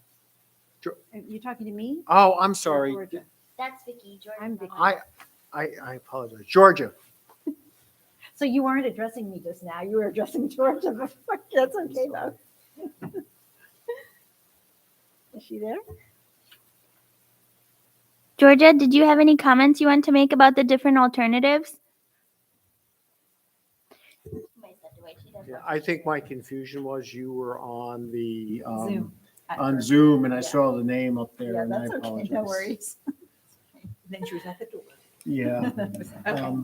Steve, do you have any comments on this? Quite a lot of discussion. I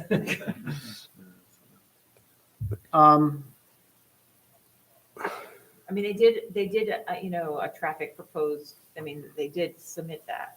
Yes. So there's traffic tables in here. This is the other things in your document. This is a summary of their advantages, concerns Yep. for each one put out on paper. Again, I showed that to you. That's kind of the layout of the golf course. It shows the potential area that they could restrict for no future subdivision. And it shows the 9-hole Wii course and the driving range, which aren't a part of the 18-hole golf course. That's where those locations are. This one is a description of the way that the drainage would go. Couple of things that we've mentioned to them. We had some internal meetings that the sewer is challenging right now. They really can't tie into the line right out in front of Ruffner Road. It doesn't have the capacity. So they're looking at tying into a different line, which also requires a study and may need a public lift station, which is pretty expensive. The water didn't seem as challenging, but the drainage in Niskuna in general is always challenging, but it's also, I'd say, very challenging when more water goes to Row Road. I think the town has an existing drainage issue on Row Road. It has halted major developments off of Vincenzo and Polsinelli Drive.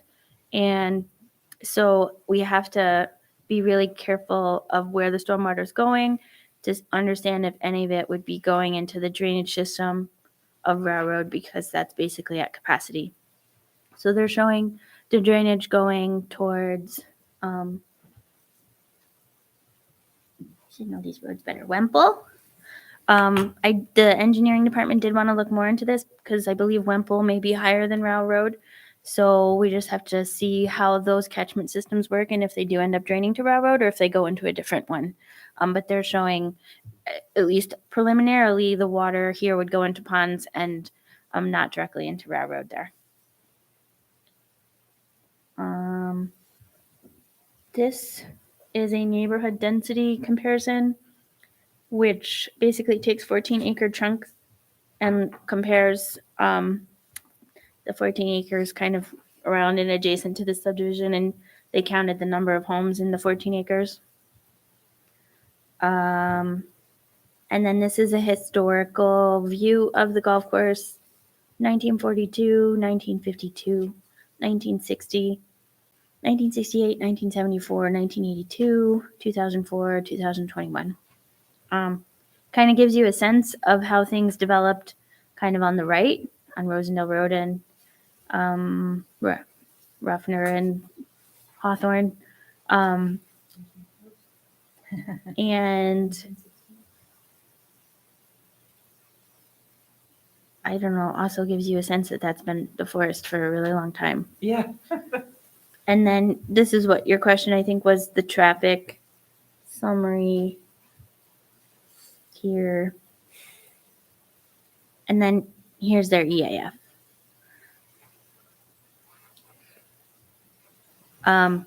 We don't see a lot of long form EAFs. This is a long form EAF. And so the questions are more detailed than the ones that we typically see. Takes a little bit longer to go through them. And what I wanted to just kind of go through with you guys really quickly, to print it out for myself because we don't do them very often, is part 2 of a long form EAF has similar overarching questions. For instance, the first question for part 2, seeker review, is impact on land. Proposed action may involve construction on or physical alteration of the land surface of the proposed site. So sometimes you answer these questions overall. Like if you say no, then essentially you don't have to answer the under questions. But if you do say yes, then you have to go through each one of those questions. So the main things that we think about when we're looking at these bigger projects: impacts on land, impact on geological features, impact on surface water, impact on groundwater, impact on flooding, impacts on air, impact on plants and animals, impact on agricultural resources. That one we can probably say no to. Impact on aesthetic resources, impact on historic and archaeological resources, impact on open space and recreation, impact on critical environmental areas. That one would be a no. Again, we don't have any. Impact on transportation, impact on energy, impact on noise, odor, and light, and impact on human health. An impact with community plans and consistent with community character. So it's similar to the one that we often use, especially you're kind of used to looking at impact on energy, impact on transportation, impact on human health.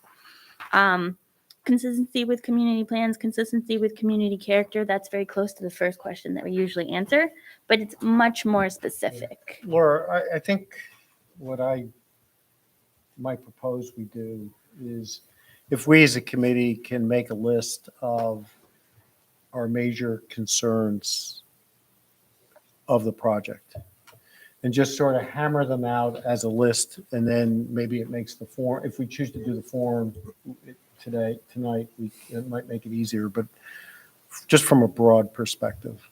'Cause I have several concerns, but I'd like us to discuss just overarching concerns.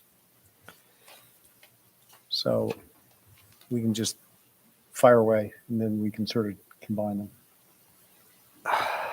We'll definitely, the impact on the environment, the sewer, the water runoff, all of that, I think, like, precedes anything that, any other decisions that need to get made, is they have to meet all those requirements. And those are big. Okay. So we have a concern at the impact of the utilities, and water and sewer, right? And then there's also an impact on runoff and drainage. It's more pesticides, it's just more, Mhm. more. Okay. Clearing 14 acres of forest obviously has a substantial negative impact on wildlife, and yeah, wildlife and aesthetics. And there is a lot of research that's recently coming out that says that there is a positive correlation between human health and well-being and proximity to nature. And and that positive correlation is something that should be taken into account, in addition to the obvious loss of habitat for a number of animal species uh, that could live in those 15 acres. The neighbors do mention certain species, but like we can't take their word for it, right? Because Well, I think a general comment though is that the loss of the 14 acres has an impact. It's a, There's deer And- and fox and- and bear and- and yeah. rabbit in there. Okay. Yeah, I mean, they roam our streets. I think Okay. we've actually even received some pictures of wildlife kind of in those yards. Okay. So I think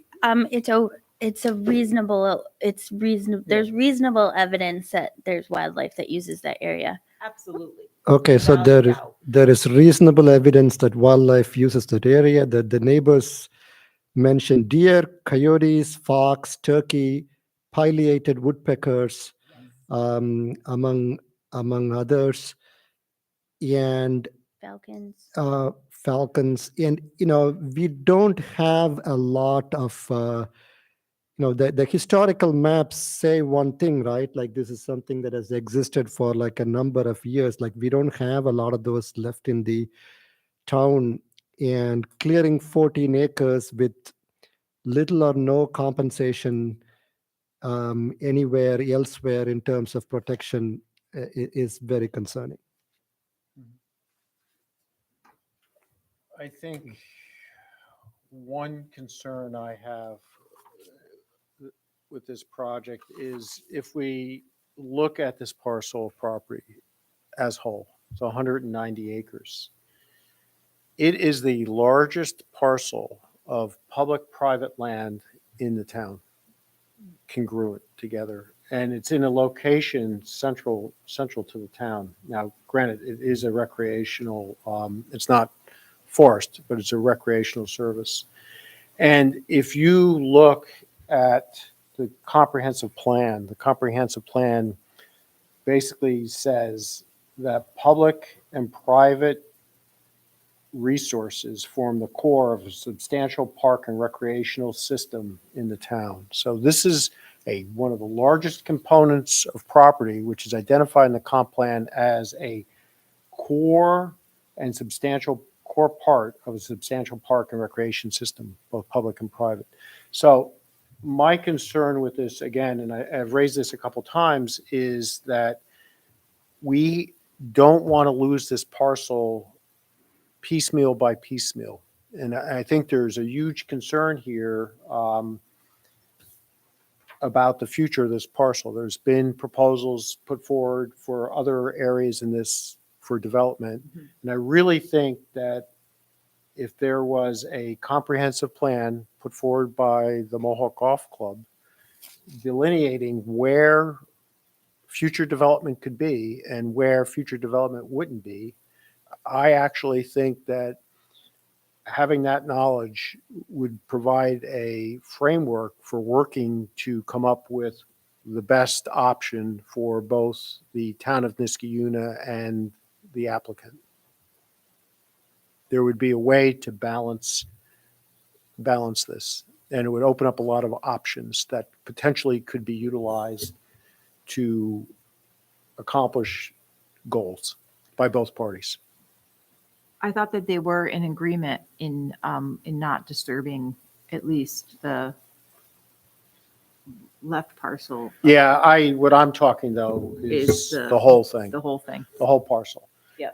Because, I think it's great, the 12 or 14 acres there, but, Yeah. it's a narrow parcel and it's not going to protect, or it's not going to allow the community to understand how that parcel is going to develop in the next 50 years. Agreed. I mean, if you look just looking at the maps that they provided, you can see 1940 it was fields, and then from like 1960, 70, 80, that whole green space disappeared, piecemeal by piecemeal. Yeah. So, the second concern I have, which I've articulated, is the character of the neighborhood, and having a boulevard of that width in the going from Ruffner down. I think the scale is not congruent with the neighborhood, particularly with a monument. And Chairman Strayer, if I can Yeah. quickly piggyback on that concern, like the issue of cars speeding and almost never, stopping at the stop signs is mentioned repeatedly Mhm. in the feedback. Yep.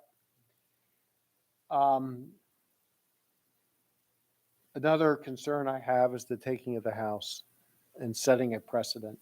I just think that is not a good precedent for the town to have to deal with in the future. And I think it could create a lot of issues, not only in the Ruffner neighborhood, but potentially other places as well. It would morph into other things. And I think there's a lot of communities that are really struggling with that now, particularly as building pressures increase.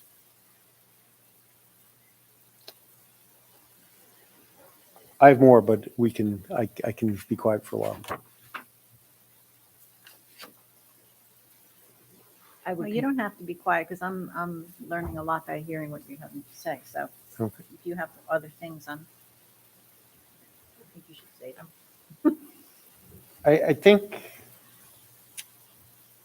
I think there's several options that have been proposed by the developer here. And there are pros and cons with each of these options. Some of them are not viable. Some of them are perhaps more viable. I think there are options to use an existing stub that the town has, minimize the impact of the community on Ruffner.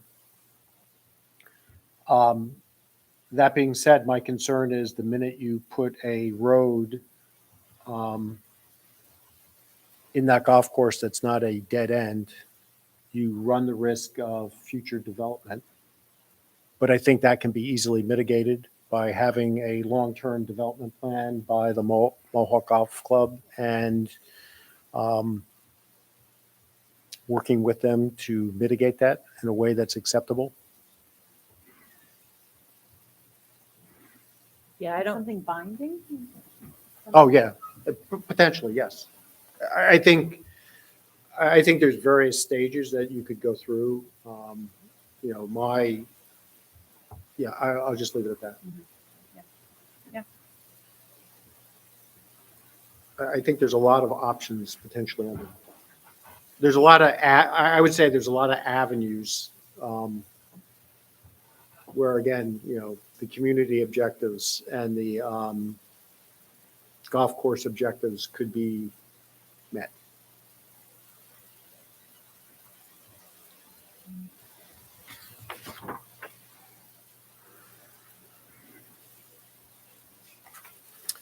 Is that among the schemes presented, the residents, among the many options they have? Among the many options presented, the schemes, the residents have a preference for scheme 7. Am I reading that right? I don't feel comfortable kind of characterizing which scheme the residents would prefer wholly.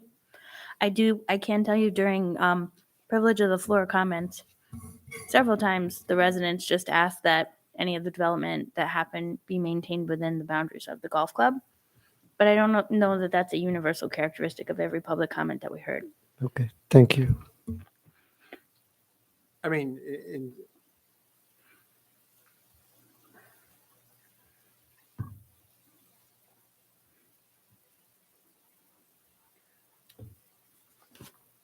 do we have any other major concerns with this? I think anytime you take something that was woods and, you Mhm. know, it's all the community impact. So I think that I think we covered the runoff, the extra pesticides, the actual construction, the noise that's gonna come from it, you know, that balance, the electricity and all the. I mean, Is this on? Now it was on. So just from my perspective, I just have a concern that this particular owner of the golf club doesn't really value forests and trees as much as probably all of us do, because I see what happens on the golf course. I walk there a lot, and I've seen clear cutting of over 100 trees just within the past, several months. So I do have a concern that they're not going to try to save trees in in in the process of developing these homes. They're just going to take them down. Laura, do you want to sort of just fill us in what happened with the most recent tree cutting at the Mohawk Golf Club? yeah, I did hear both from underprivileged of the floor and actually directly from complaints on adjacent property owners that there was tree clearing going on the Mohawk Golf Club, and so building inspectors went out, observed the tree clearing, contacted the golf club in the town of Niskuna. If you clear more than 10,000 square feet of property, you need a building permit, and the clearing that they were doing did exceed 10,000 square feet. So they did stop work and they came and submitted a building permit for the clearing of a large stand that was kind of over closer to like the Whammer area. Was it Whammer? Okay. I looked at it earlier. Where the ponds are. Where the ponds are. Yes, there was an area that was cleared there that was over 10,000 square feet. They have been taking down trees occasionally as part of their overall management, but they took down a stand of trees. They did come in. They did submit everything that was required for a building permit. I believe it was issued a day or two ago. The explanation for that stand was that they were Austrian pines. They had an arborist look at them, and they had some kind of a disease or something that they recommend their removal. They don't have to have that kind of data in order to get a building permit. The building permit is really just reviewing if they're stumping, if they're going to expose the soil, how much that's going to change runoff in the area and stuff like that. They did say that they are not going to replant trees there. They're going to put it tall grasses. So That says something. we did hear that concern. We did investigate it. At the time, they did not have a building permit. They were stop work ordered. They do have a building permit now. It is allowed, but they did take a significant amount. A stand of evergreen trees was removed, I'd say, within the last 3 weeks, probably, over by Whammer. Thanks. Maybe we could just make sure that those grasses are not invasive species. So I would like, I'm going to make a suggestion and you tell me how, what you guys think of it. What I suggest we do is, we've made a bunch of comments. What we can do is Laura and myself can combine them in simple bullet items and send it out in the committee to look at it and comment on those bullets and those items. So we have a concise list of concerns we have with this project. And then what I would suggest is there is a public hearing. Laura, when is the public hearing? March 13th. There's a public hearing March 13th. And then we don't have a meeting scheduled for April. But what I would suggest we do is we come back for a meeting in April, a short meeting in April, basically just to discuss the comments one last time, go through the long form EAF. And then what we could do is we could make a recommendation, because I think the planning board will hold a public hearing, and then the following meeting, they would make a recommendation. And then the town board needs our recommendation to go forward. They would have the planning board recommendation to go forward.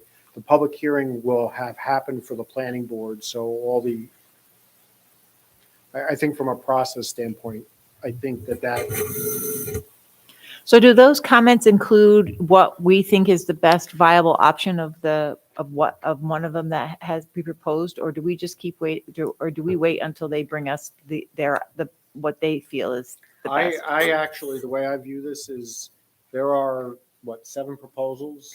So actually, we're obligated to review only the application.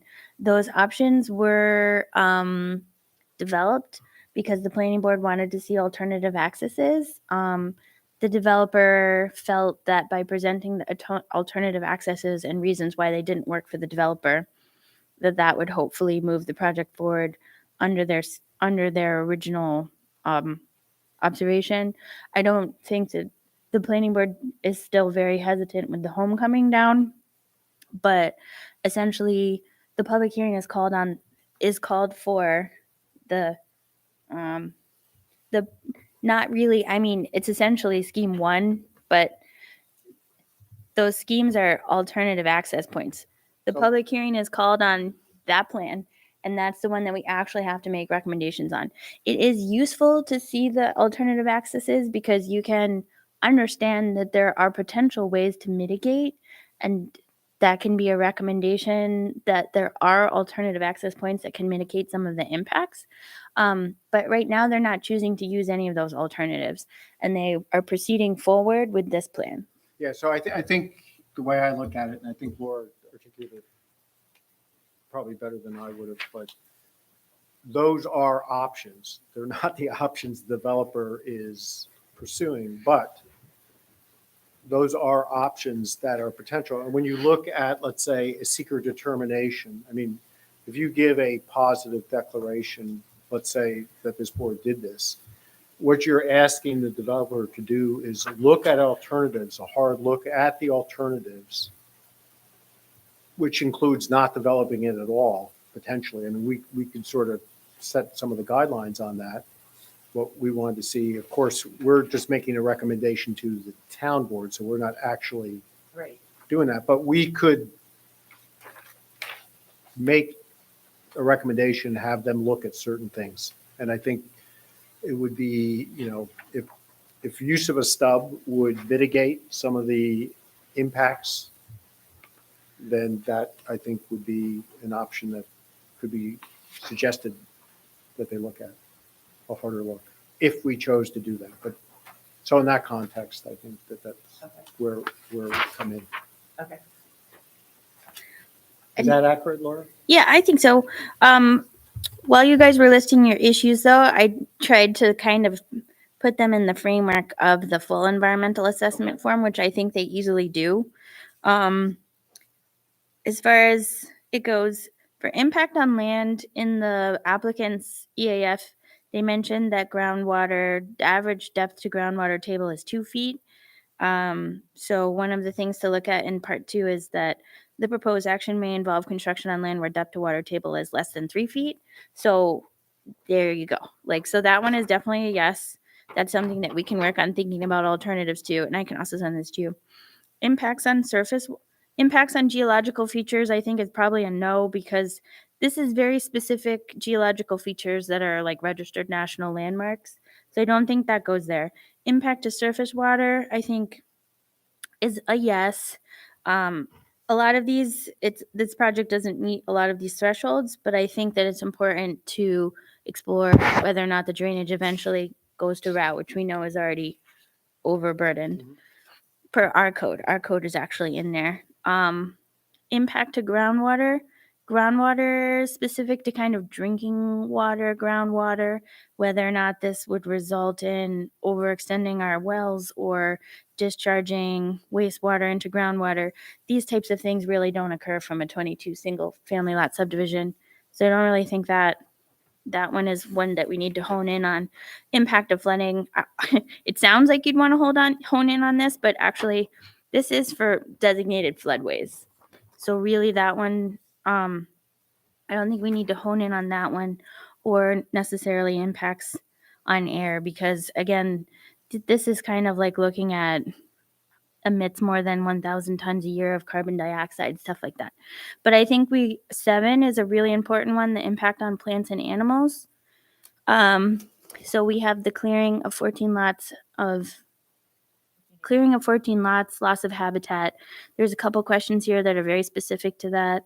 The proposed action may substantially interfere with nesting, breeding, foraging, or overwintering habitat for the predominant species in the area.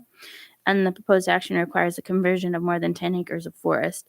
So I think both of those can be checked. And then under other impacts, we can continue to detail how the clearing is detrimental to aesthetics and species and some of the evidence that we have for that. Also think, impact on agricultural resources is really, I said that before, not relevant, but impact on aesthetic resources, kind of an interesting one, but this proposed action may be visible from publicly accessible vantage points. You'd be able to see this from routine travel by residents, including travel to and from work. I do think that that's relevant because it will change what you see from the corridor of Ruffner Road, although it's probably not extremely relevant, but enough that I did click yes. The historic and archaeological resources on a full environmental assessment form is very specific to whether it's already on the state register of historic places. I have a question about that. I Because thought you would. I know that this country club is on the town Because it's so old. register. Oh, okay. Well, that's probably worth looking into. We need to check that to make sure Okay. that that's correct. But I do believe, On the 1982 I inventory. believe it is. We should look at that.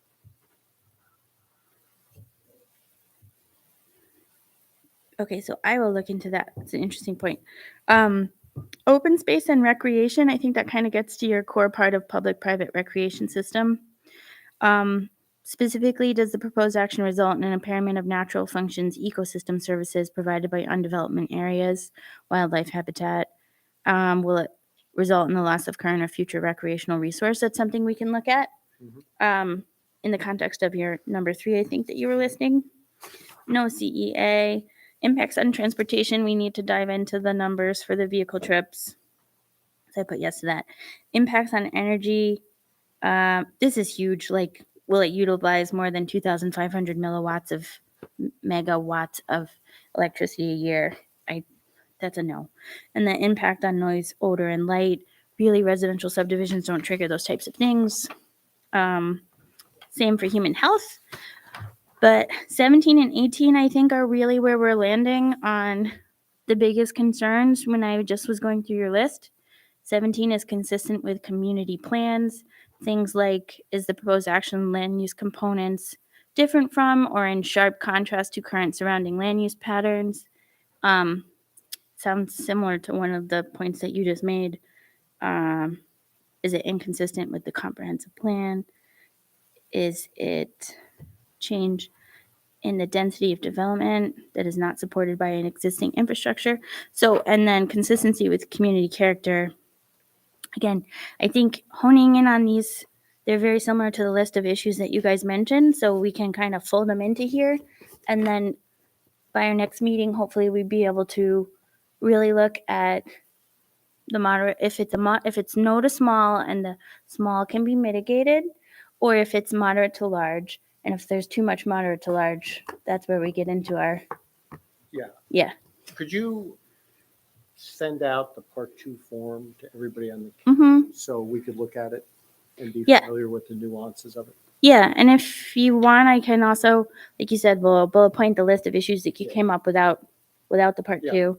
And then I can also just kind of bullet point where I see these issues folding into the part two as much as possible, and where I think that the proposal is okay in some parts of the part two. Does that sound like a plan?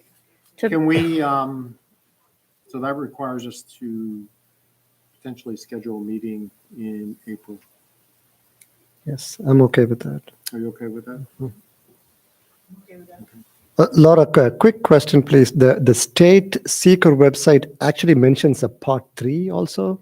Part three is where you make your determination. Okay. So just as I know, because we mostly just do the short form, is that what we do, even with the short form, but not as formally, is that we go through the first part of the EF, then we do the second part, which is the questions that I was just going through with you with your list of issues. And then we have part 3 is where we make the determination. So you have to go through each area that you list an impact. So any of the ones that you don't list an impact, essentially, oh, that was so close. Essentially go, okay, like that is addressed. And then on your part 3, you have to take everything that you clicked yes on and decide, can it be mitigated by a condition, or does it rise to the level of really needing an environmental impact statement? If there's things on here, even if it's just really one main thing that really you feel really can't be mitigated with conditions, that's where you really have to say this project needs a hard look at these environmental impacts, and we would recommend to the town board that an environmental impact statement be generated, because we can't identify a way within this proposal, within a condition on this proposal, that it would be okay. So the developer really has to go back and come up with alternatives. You've actually seen some alternatives that could potentially mitigate this, but they're not currently being proposed to be brought forward. So you guys have to take action on the proposal that's before you. But a positive deck would force the formal consideration Of alternatives. And I think, the threshold is, may have an impact. Okay. And, may, it's probably not a trivial thing. Yeah. But, so that's the way to think about it. Yeah. If that is.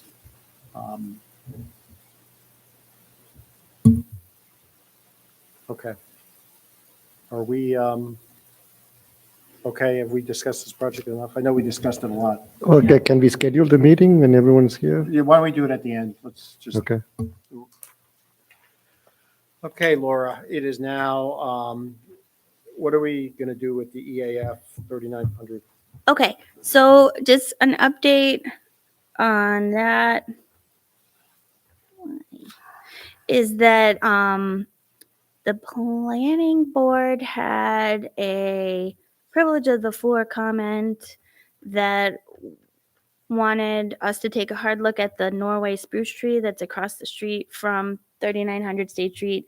The owner, son, is a birder and has been observing various birds of prey species in that tree for quite some time. And also, I did a site walk there, and a bald eagle flew over my head down by State Street. And at first I was thinking to myself, odd place for an bald eagle to be, but that tree is significantly taller than other trees, and it may generally know where that tree is and rest there sometimes, and it didn't because we were standing underneath it. It's a possibility. I lived in Alaska for 7 years, and that tree is very similar to a Sitka spruce, which they love to rest in. So I passed that concern on to the developer as well as the planning board. If you guys remember this project, it's proposing to take down 2 existing single-family homes, and the planning board had asked if there was a possibility to only take down 1 home. And I don't know that the developer had fully thought about that. So when I reached out to him today to see if he had that alternative, he said he did not, and he would prefer not for the CAC not to take action tonight and see if he can come up with some further alternatives. So he's going to be reviewing that information. Yeah, I think last time we talked to him, it was kind of an interesting discussion because this current parking lot doesn't really meet his full needs. Correct. He does, the expectation is that customers aren't going to be in this lot. I mean, it's a storage lot. And I think, you know, if customers aren't going to be there and this doesn't meet your needs, maybe it's better to find another location.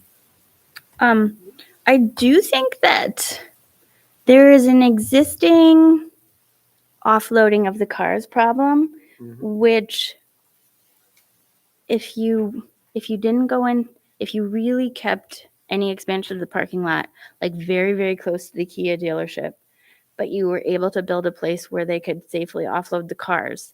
Right now they're offloading them either in the center turning lane of Route 5 and taking their lives in the hands every time they get out of their truck because it's 2 lanes on either way. And I've seen them do it. I drove by and they were doing it the other day. Or they're going into these side streets and it's very concerning for the residents because sometimes there's 2 of them there at the same time. I heard that when there's 2, there wouldn't be a way for a fire vehicle to get through.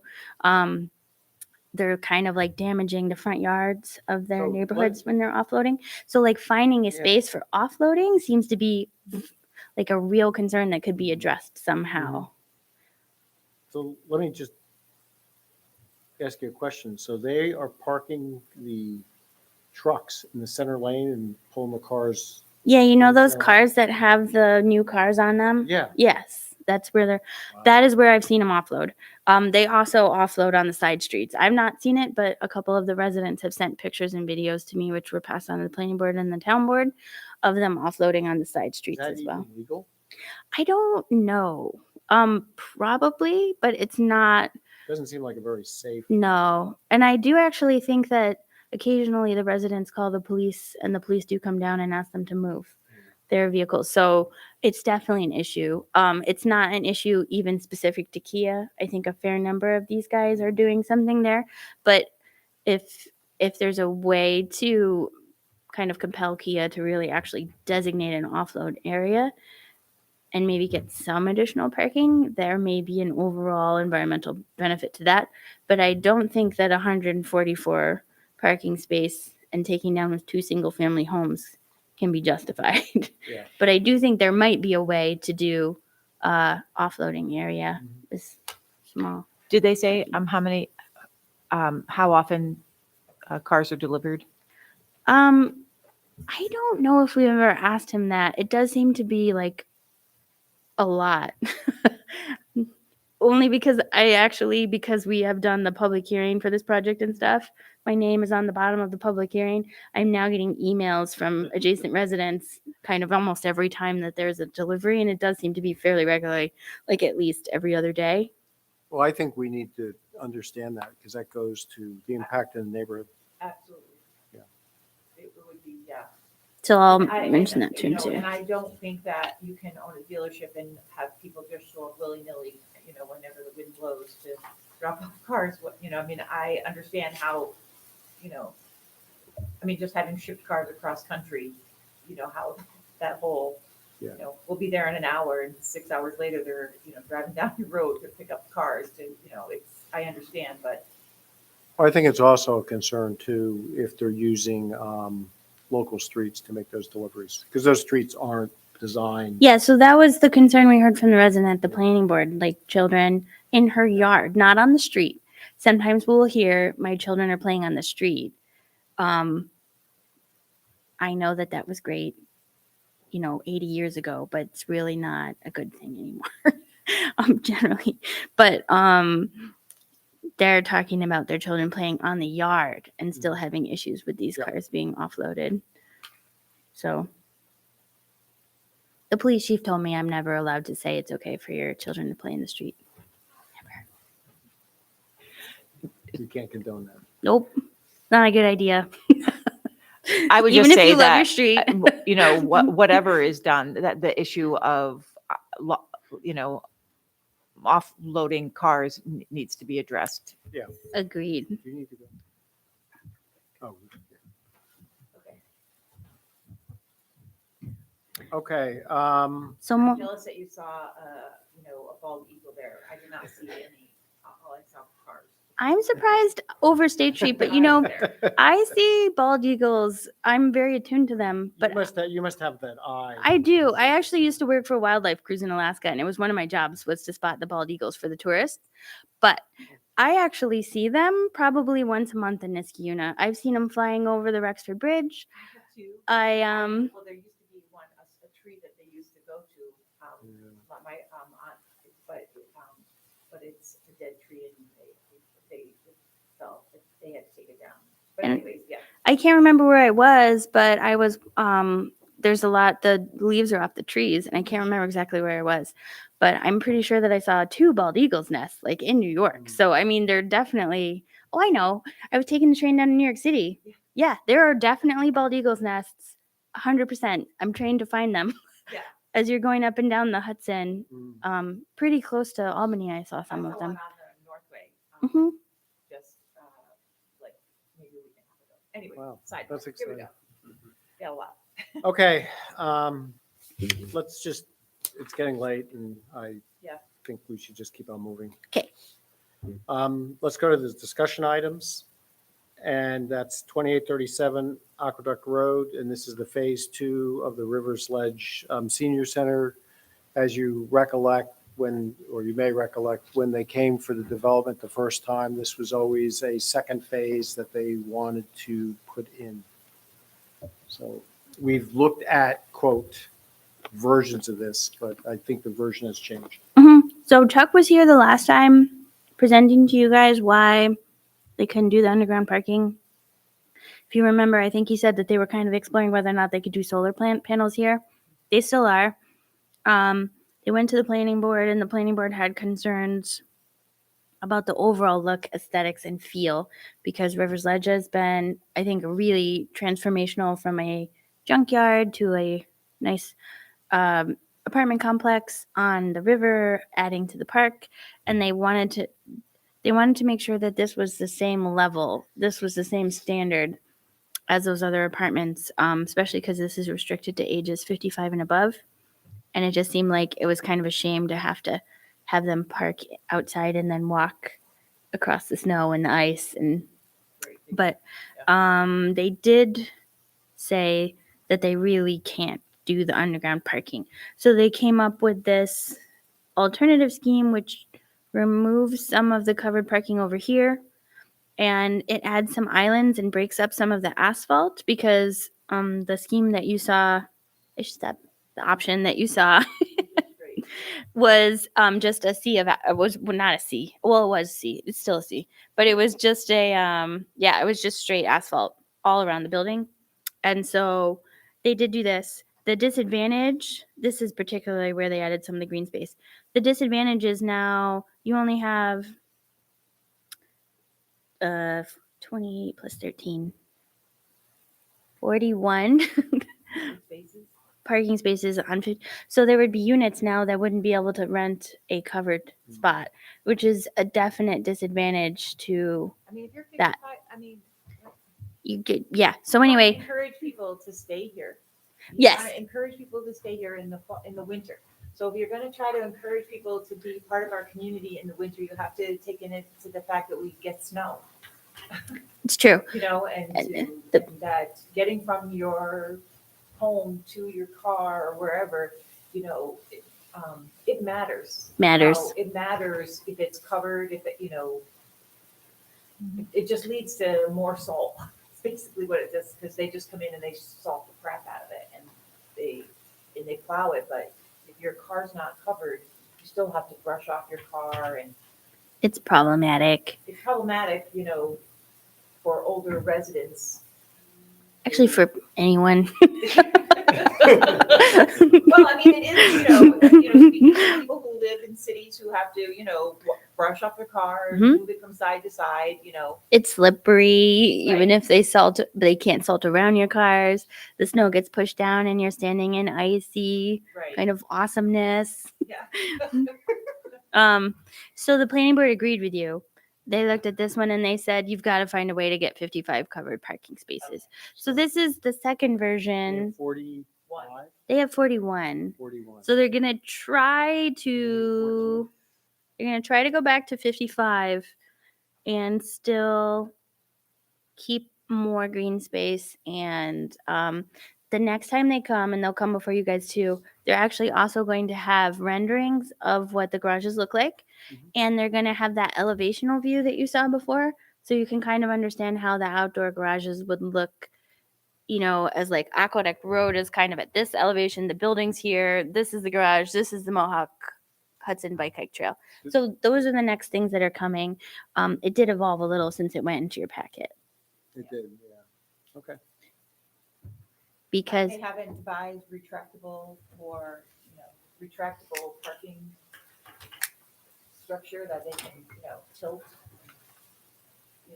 leave open during the nice, beautiful weather. no, maybe we should start a business. October, November, first snow, November, December, January, February, you put up a little. With green roof, with A green somehow green roof on it. I have not seen that before. What we need. They did say that they're still doing their solar study, but their engineer doesn't think it'll work because they're on the north side of the 3-story building. Yeah. So anyway, that's the update on that one. More to come, Okay. and just like to um, keep you in the loop. Oh, there's the Knott- other one. Yes. The Knott Street and I just want to make sure Mr. Nicky the broken he in. might actually be online. Let me just make sure. No, I It was don't in see the him. packet. I know he was thinking he might try and attend the meeting, but I don't see him here. So this is, we've looked at this one a couple times, I think, if you guys remember it. The last time I think we had some concerns about putting the parking out in the sun with no shade structures and it being very warm out there and things like that. Needing green space. I'm trying to remember. I think it's in our agenda statement what comments we had before. But anyway, this is kind of shrinking that outdoor area and putting 6 tables that would be open to the public. And currently there are white and yellow water traffic barriers to keep people safe. In this proposal, they would essentially build wooden cases around them with flower beds on top and plant them with the flower beds, which I think would be a great improvement. And then striping. The only issue that came up, well, a couple issues came up with the planning board, but one thing that he had to address immediately is right now the town still can't authorize the seating in the town right of way. So where you see these 6 like that, he's probably going to take these 3 and kind of stack them over here so that they're all on private property. If you look at this drawing here, this kind of broken line that's labeled HB, that's highway boundary. That's actually the property line. Highway boundary, can label it either way. And it makes a triangle here. And he believes, and the planning board also believed, that you would be able to put all 6 tables without impacting the 8-foot sidewalk on this private property. So, so it's still in preliminary phase. Tables are going to be shifted, but if the CAC had any comments, I can pass them on to the planning board. I live not far from this site, and I mean, it's not directly related to the proposal.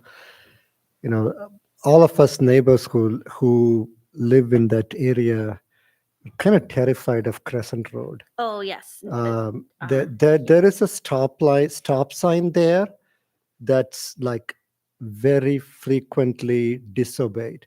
So what happens is when traffic is coming along Route 146, if they see a red light, and if their traffic plan is to actually to turn on Knott Street, they will shoot on Crescent Road.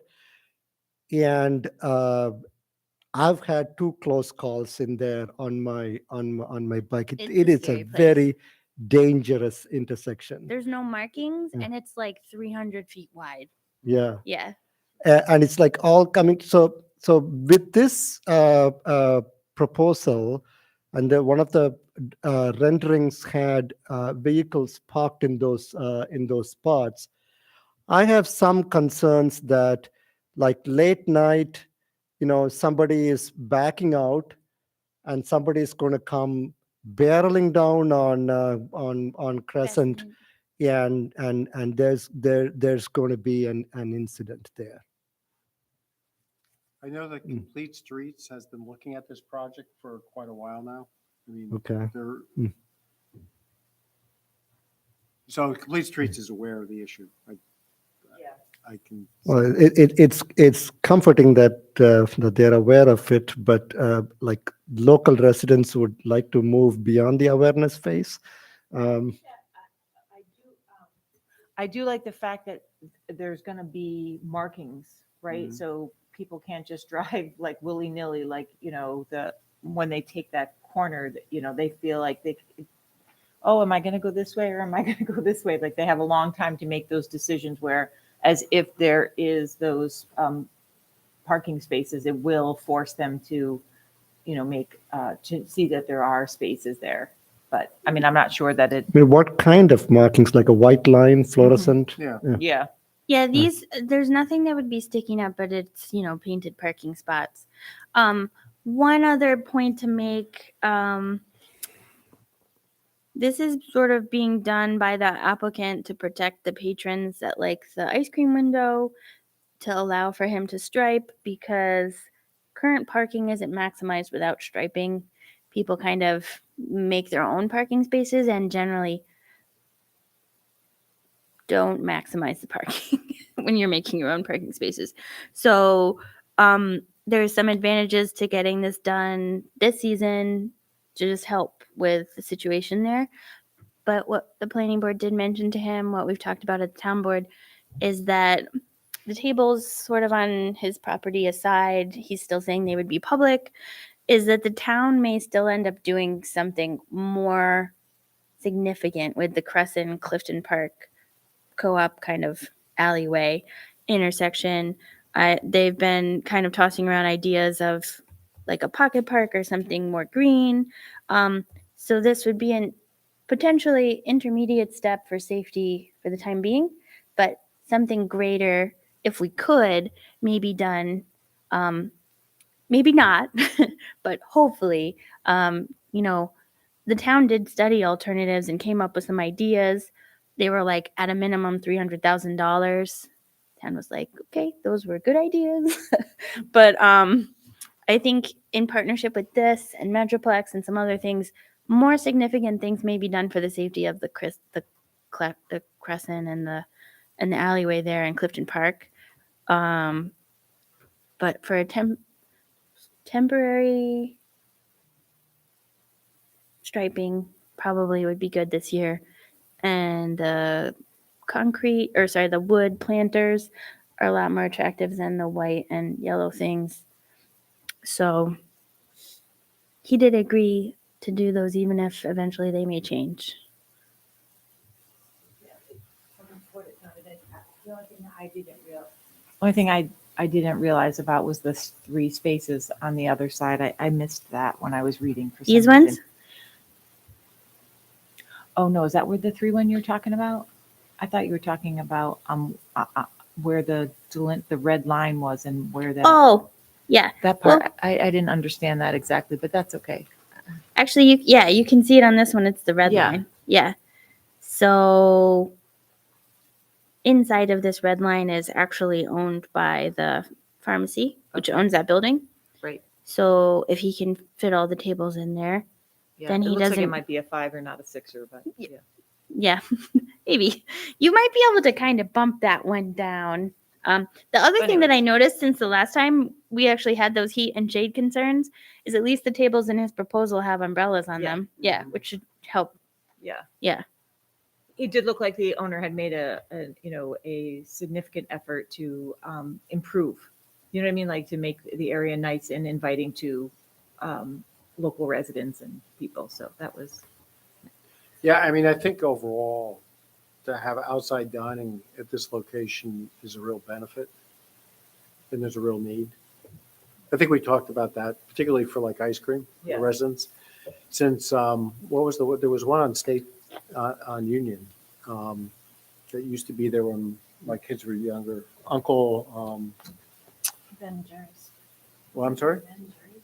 No, well, yeah, there was a Ben and Jerry's, but there was a soft serve there. It was Uncle something, I don't remember. But they closed. It's a pretty good soft serve. It's too. very popular. We used to go down there and Yeah. it was the residents. Yeah. It was a meeting place. Yeah. Ride your bikes. Yeah. Yeah. Okay. So I'll mark that we just are acknowledging that there's a safety concern with cars backing on into Crescent because it's such a cut through. Yep. But that the landscapers and the shade umbrellas and things like that are improvements. Oh, yeah. And it was nice that, the pharmacy, also included as well. Yes, that was important. Yes. Okay, moving on, reports. First one is the Bethlehem Conservation Easement Program. I put these on here, but I don't have really any We updates can- on them. we can punt it to the next meeting. The only thing is, I didn't know, Vicky or Georgia, if you wanted to mention some other things that you might want to keep kind of a running tab going on. If you want to do that. Yeah, the quietness CUNA. Okay, sure. I actually brought some brochures. John Marr and I, I'll speak into the mic. So John Marr, who's on the Tree Council, and I formed this little grassroots organization, Quietness CUNA, and the purpose is to just right now to educate the community about leaf blowers and alternatives to the gas-powered leaf blower because they use a two-stroke motor. They're very, very dirty. They're very, very, very noisy. They're terrible. They're don't- bad for you to breathe. They're really for bad. the environment. Yeah, they're bad. They're They're just not good bad for your ears. across the board. Mhm. Anyway, and there are alternatives like the electric. So right now we just want to educate people about, I think people don't realize how dangerous they are. I mean, you have a lot of homeowners, using the electric versions, which is good. The sales of those are increasing, but you have a lot of the landscaping company, almost literally all of them use the gas one. So anyway, so right now we're just at the point of educating people. We were at the farmers market a couple of times handing out the brochures, and we had demonstrations, and Laura lent me your dad's leaf blowers. So Ashok was with me one day. So I mean, I think it would be a good thing for, this council to sort of just have it on our radar as something that we want to just continue to educate the community about alternatives to the gas-powered leaf blower. I mean, there are many communities that have gone much farther than that, but this is brand new, and so we're starting out with education. Yeah, and so like what Vicky and I talked about, and she, when you wanted to present to you, is like Ellen did all of that information about when to do organic things for your lawn to avoid pesticides. It's probably, I mean, like if you guys are supportive, we could put some of this information on the CAC's website. We could start, just having it be something that we bring up during our regular meetings. Vicky can be the point person. And then if things are progressing, Vicky's point was, there is a way to potentially put in policies and kind of things to really at first nudge or really, force the use of less damaging equipment to change your leaves. And it's just something to think about that we could start kind of regularly updating people. Yeah, I mean, I think this dovetails really well with the no pesticides, low mow, sustainable maintenance. Leaving So, your leaves yeah, on your lawn or I think mulching. It's a good fit, so, Oh, good. I would be Well, supportive if you Thank wanted to do that. And we have a website too. So take a look, at our website. And if we could link that with the town's website, that would be great. I mean, we're paying for it, but it's not a lot of money, but it would be nice if we could do that. Well, if we took it on, we would make sure that it got on the website. Yeah, Mhm. because I mean, even just as a baby step, one of the things we could do is just as a board, I believe, did you do a presentation to the town board at one point? No, not to the town Yeah. or to you guys. To us, you did. Yeah, Portia potentially- and I. Yeah, That's right. remember. You remember? The CAC could kind of even if it's just a bullet point page, say this is something that we really recommend, bring it to the Economic Development Committee, Mhm. and even just have the town pass a resolution saying, the CAC recommends that you look at Quiet Niskayuna, something that we can put on our website. I think they've done that before. They did that with our pesticide-free pledge. They said that we support the pesticide-free pledge. That was something that John Delarada occasionally brings up, even at the town board meetings, as he's very much in support of that. He would have been even supported in litigating pesticides, but he was one of the people that figured out that we really can't, are not litigating, but actually having laws on pesticides that we really can't. But that's why he's so supportive of the pesticide-free pledge.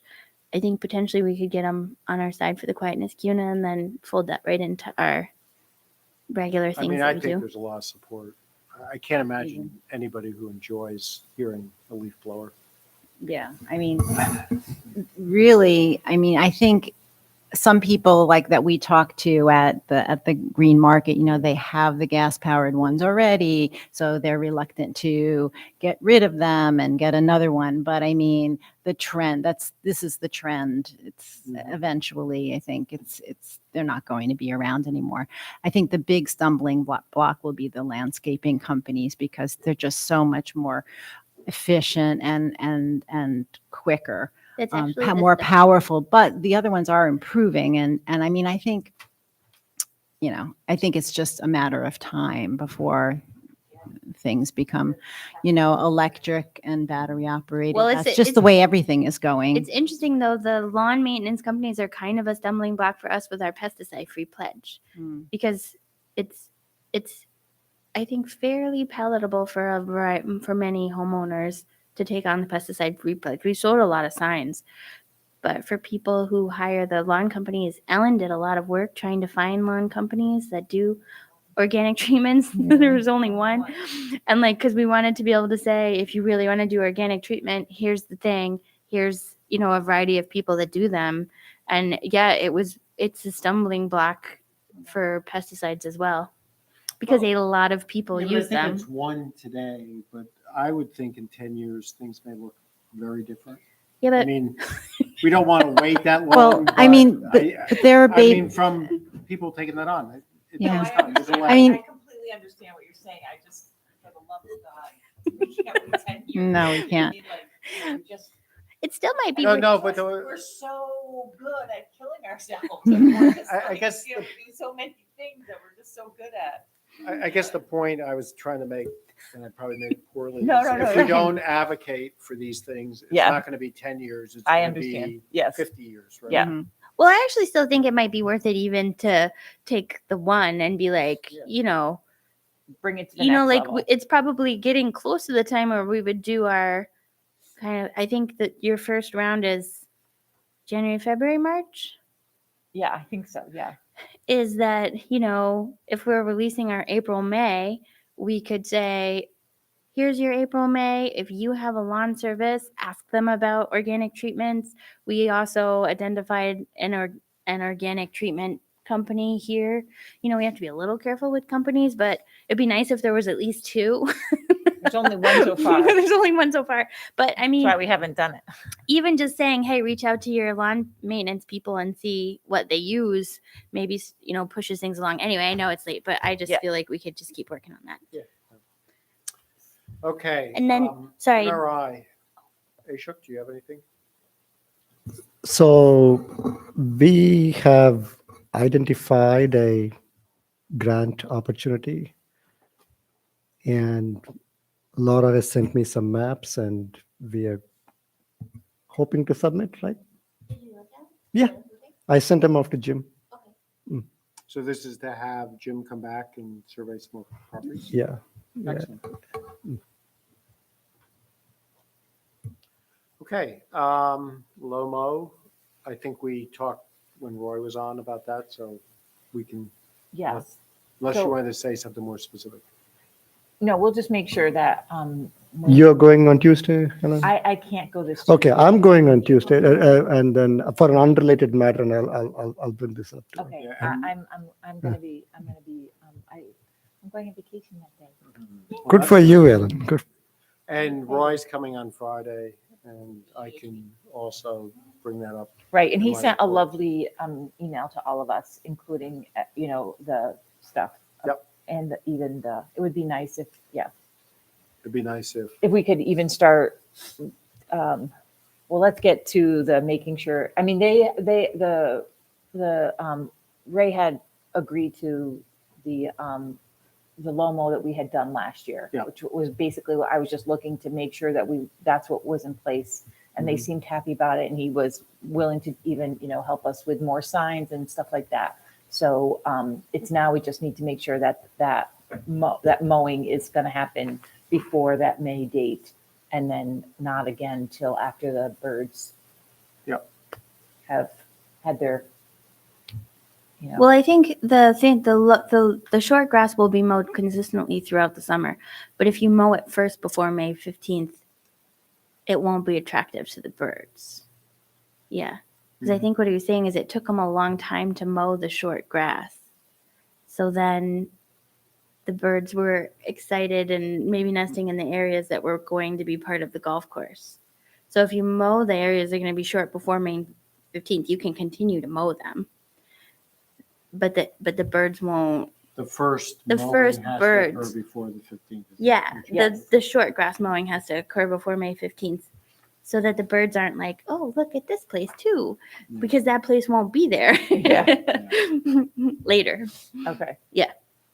Um, For that clarification. yeah. And then you do the whole site mowing once a year in the fall. But the short grass areas, he wants you to actually pass through them prior to May 15th, which is early for us to mow, so that the birds don't go there. Okay, climate smart. Climate smart, just got the grant, got it signed, just need to actually start doing it. And I, could use more volunteers on the Climate Smart Community Task Force. But I did also want to mention, I don't know if Georgia wants to get into it, but a couple of the maps that I sent you, Ashok, I sort of labeled as corridors because they're long and thin. Georgia's passion is wildlife corridors. So I don't know if she wants to talk about it now. I know it's getting late, but I think, and similar to Vicky, she has a passion for looking at areas where we can start protecting wildlife corridors on public-private. So it's really, I think it would be nice on the NRI. We can only submit for the town property, but to have Jim kind of examine, okay, there's a couple of them that are long and thin and connected to adjacent property. This could be a really good wildlife corridor for our Yeah, next if we round. can look at it from the outside, Mhm. kind of Yeah. peek, then Yeah. we obviously don't need And then any even if you're permission. drawing over an area, I'll be like, okay, this is the town-owned property, but here's where a corridor could really go and connect here and here. And Yeah. here's the private landowners that it would Sure. affect. Sure. Yeah, I Yeah. think actually we sort of pseudo laid out one corridor. It was mostly public from all the way across, from one end, the south end of town, all the way through to the Mohawk River. Okay. Maybe we should find that map. Yeah. Have it somewhere. Yeah, Georgia, did you want to talk about it real fast? Laura, you encapsulated it so wonderfully. It's exactly what Laura said. And I don't have much to add to it, except I'd love to see that map as well. We can start there and maybe add it to the bottom and just keep it in our minds as we look at things. I think would be wonderful and also very important for the biodiversity of the town and the area. Georgia, are you familiar with our natural resources inventory process? I'm sorry, what about the inventory process? No, we have an NRI, the Natural Resources Inventory process that we've been slowly working on. And, Laura and I are hoping to submit another grant application for that. So the Natural Resources Inventory is simply an inventory of the, town's natural spaces.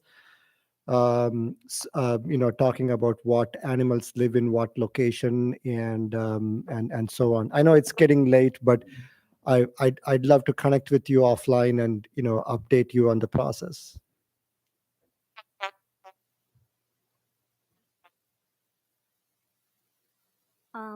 So Georgia's also committed to reviewing all of the site plans that we look at for wildlife corridors. She'll look for them. And also, maybe if I remember to do it or remind me, she sent me just a happy video about was a fox and was it Badger. a badger? Yeah, using a culvert kind of wildlife corridor to cross together. It's adorable. Trail cam, I think, or something. Okay, we have one additional piece of business we have to do is we have to set the date for April. Laura, how do you want to do that? Yeah, so let me just pull up our calendar here. Hold on. Normally I just have it, but I don't today.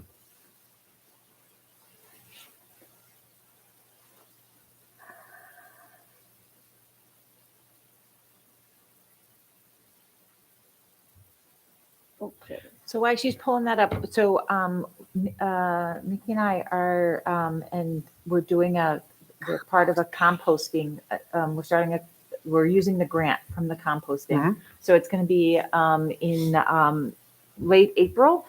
So I believe we're going to have a session on a Saturday and a session, composting 101. And so you have to commit to coming to one of those sessions. And then we will, if you do, then we have through the grant that Laura has, it's going to be done by Schenectady County or the Schenectady Cornell Cooperative Extension person from Schenectady County. Her name is Kayla. And so we have things that we're going to build compost if you want to have your own compost, a 3x3x3 for your own backyard. We'll also have some earth machines, Kayla's not exactly a fan of earth machines, but some people, that's where they are at. So we thought we'd meet them there.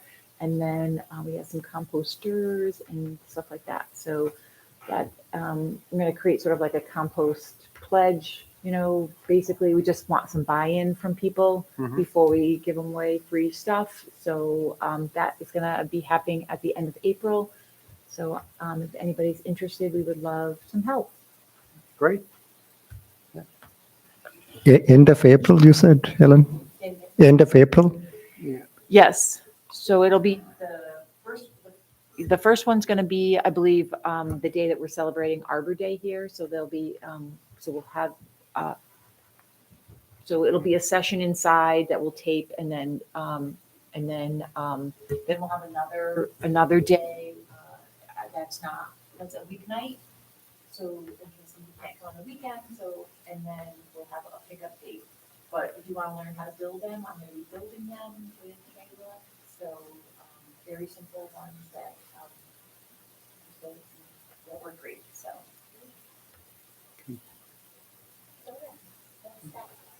Anybody have just some composting? You know, we'll be doing the same thing with a QR code and putting it up on the site and all that. Somewhere along the line. Could you keep me in the loop? Like my wife would be very interested in composting. Yeah. Yeah, and just to remind everybody, composting is a double greenhouse gas emission reduction function.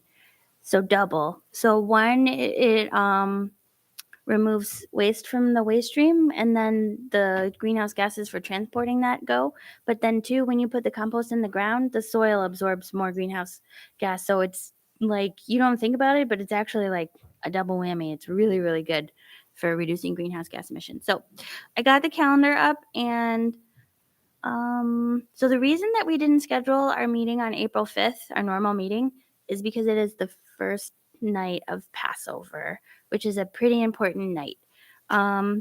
So the alternatives, and I really can't do the next week, are April 3rd or 4th. I don't see any religious holidays there, and I also don't see any town things scheduled, but it's a Monday and a Tuesday, which is more unusual for us. But I don't actually think we can do a Wednesday in April. It is very specific to attack the long form EAF for the Mohawk Golf. On the agenda. If you want it to be, but the 3900 State Street was adjourned, and is probably timely for the next meeting as well. I'm available both I can be available both the 3rd and 4th of April, whichever, Yeah, I'm available both those days as well. Yeah, the Monday or the Tuesday. Monday or the Tuesday. If it's Tuesday, I would need to leave early because I don't have childcare on that day. Monday, I can do the whole thing.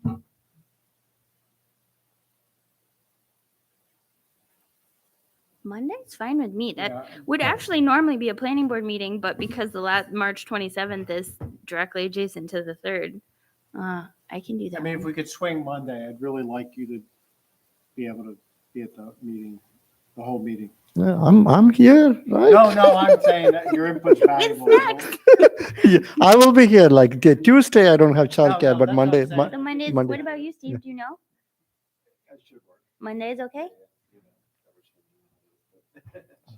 Georgia.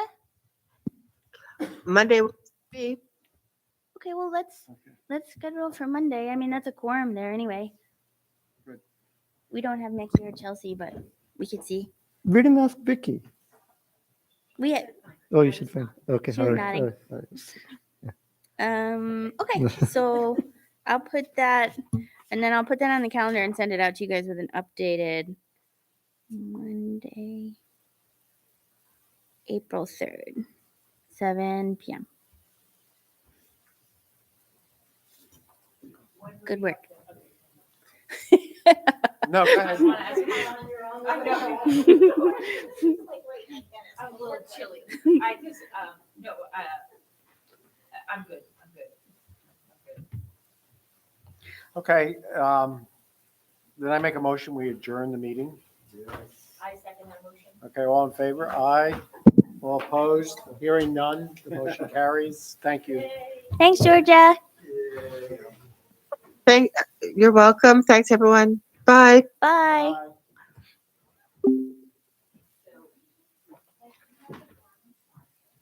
I know, I want to build a compost bin out here. Laura, I'm very sorry. I will need to bug you tomorrow.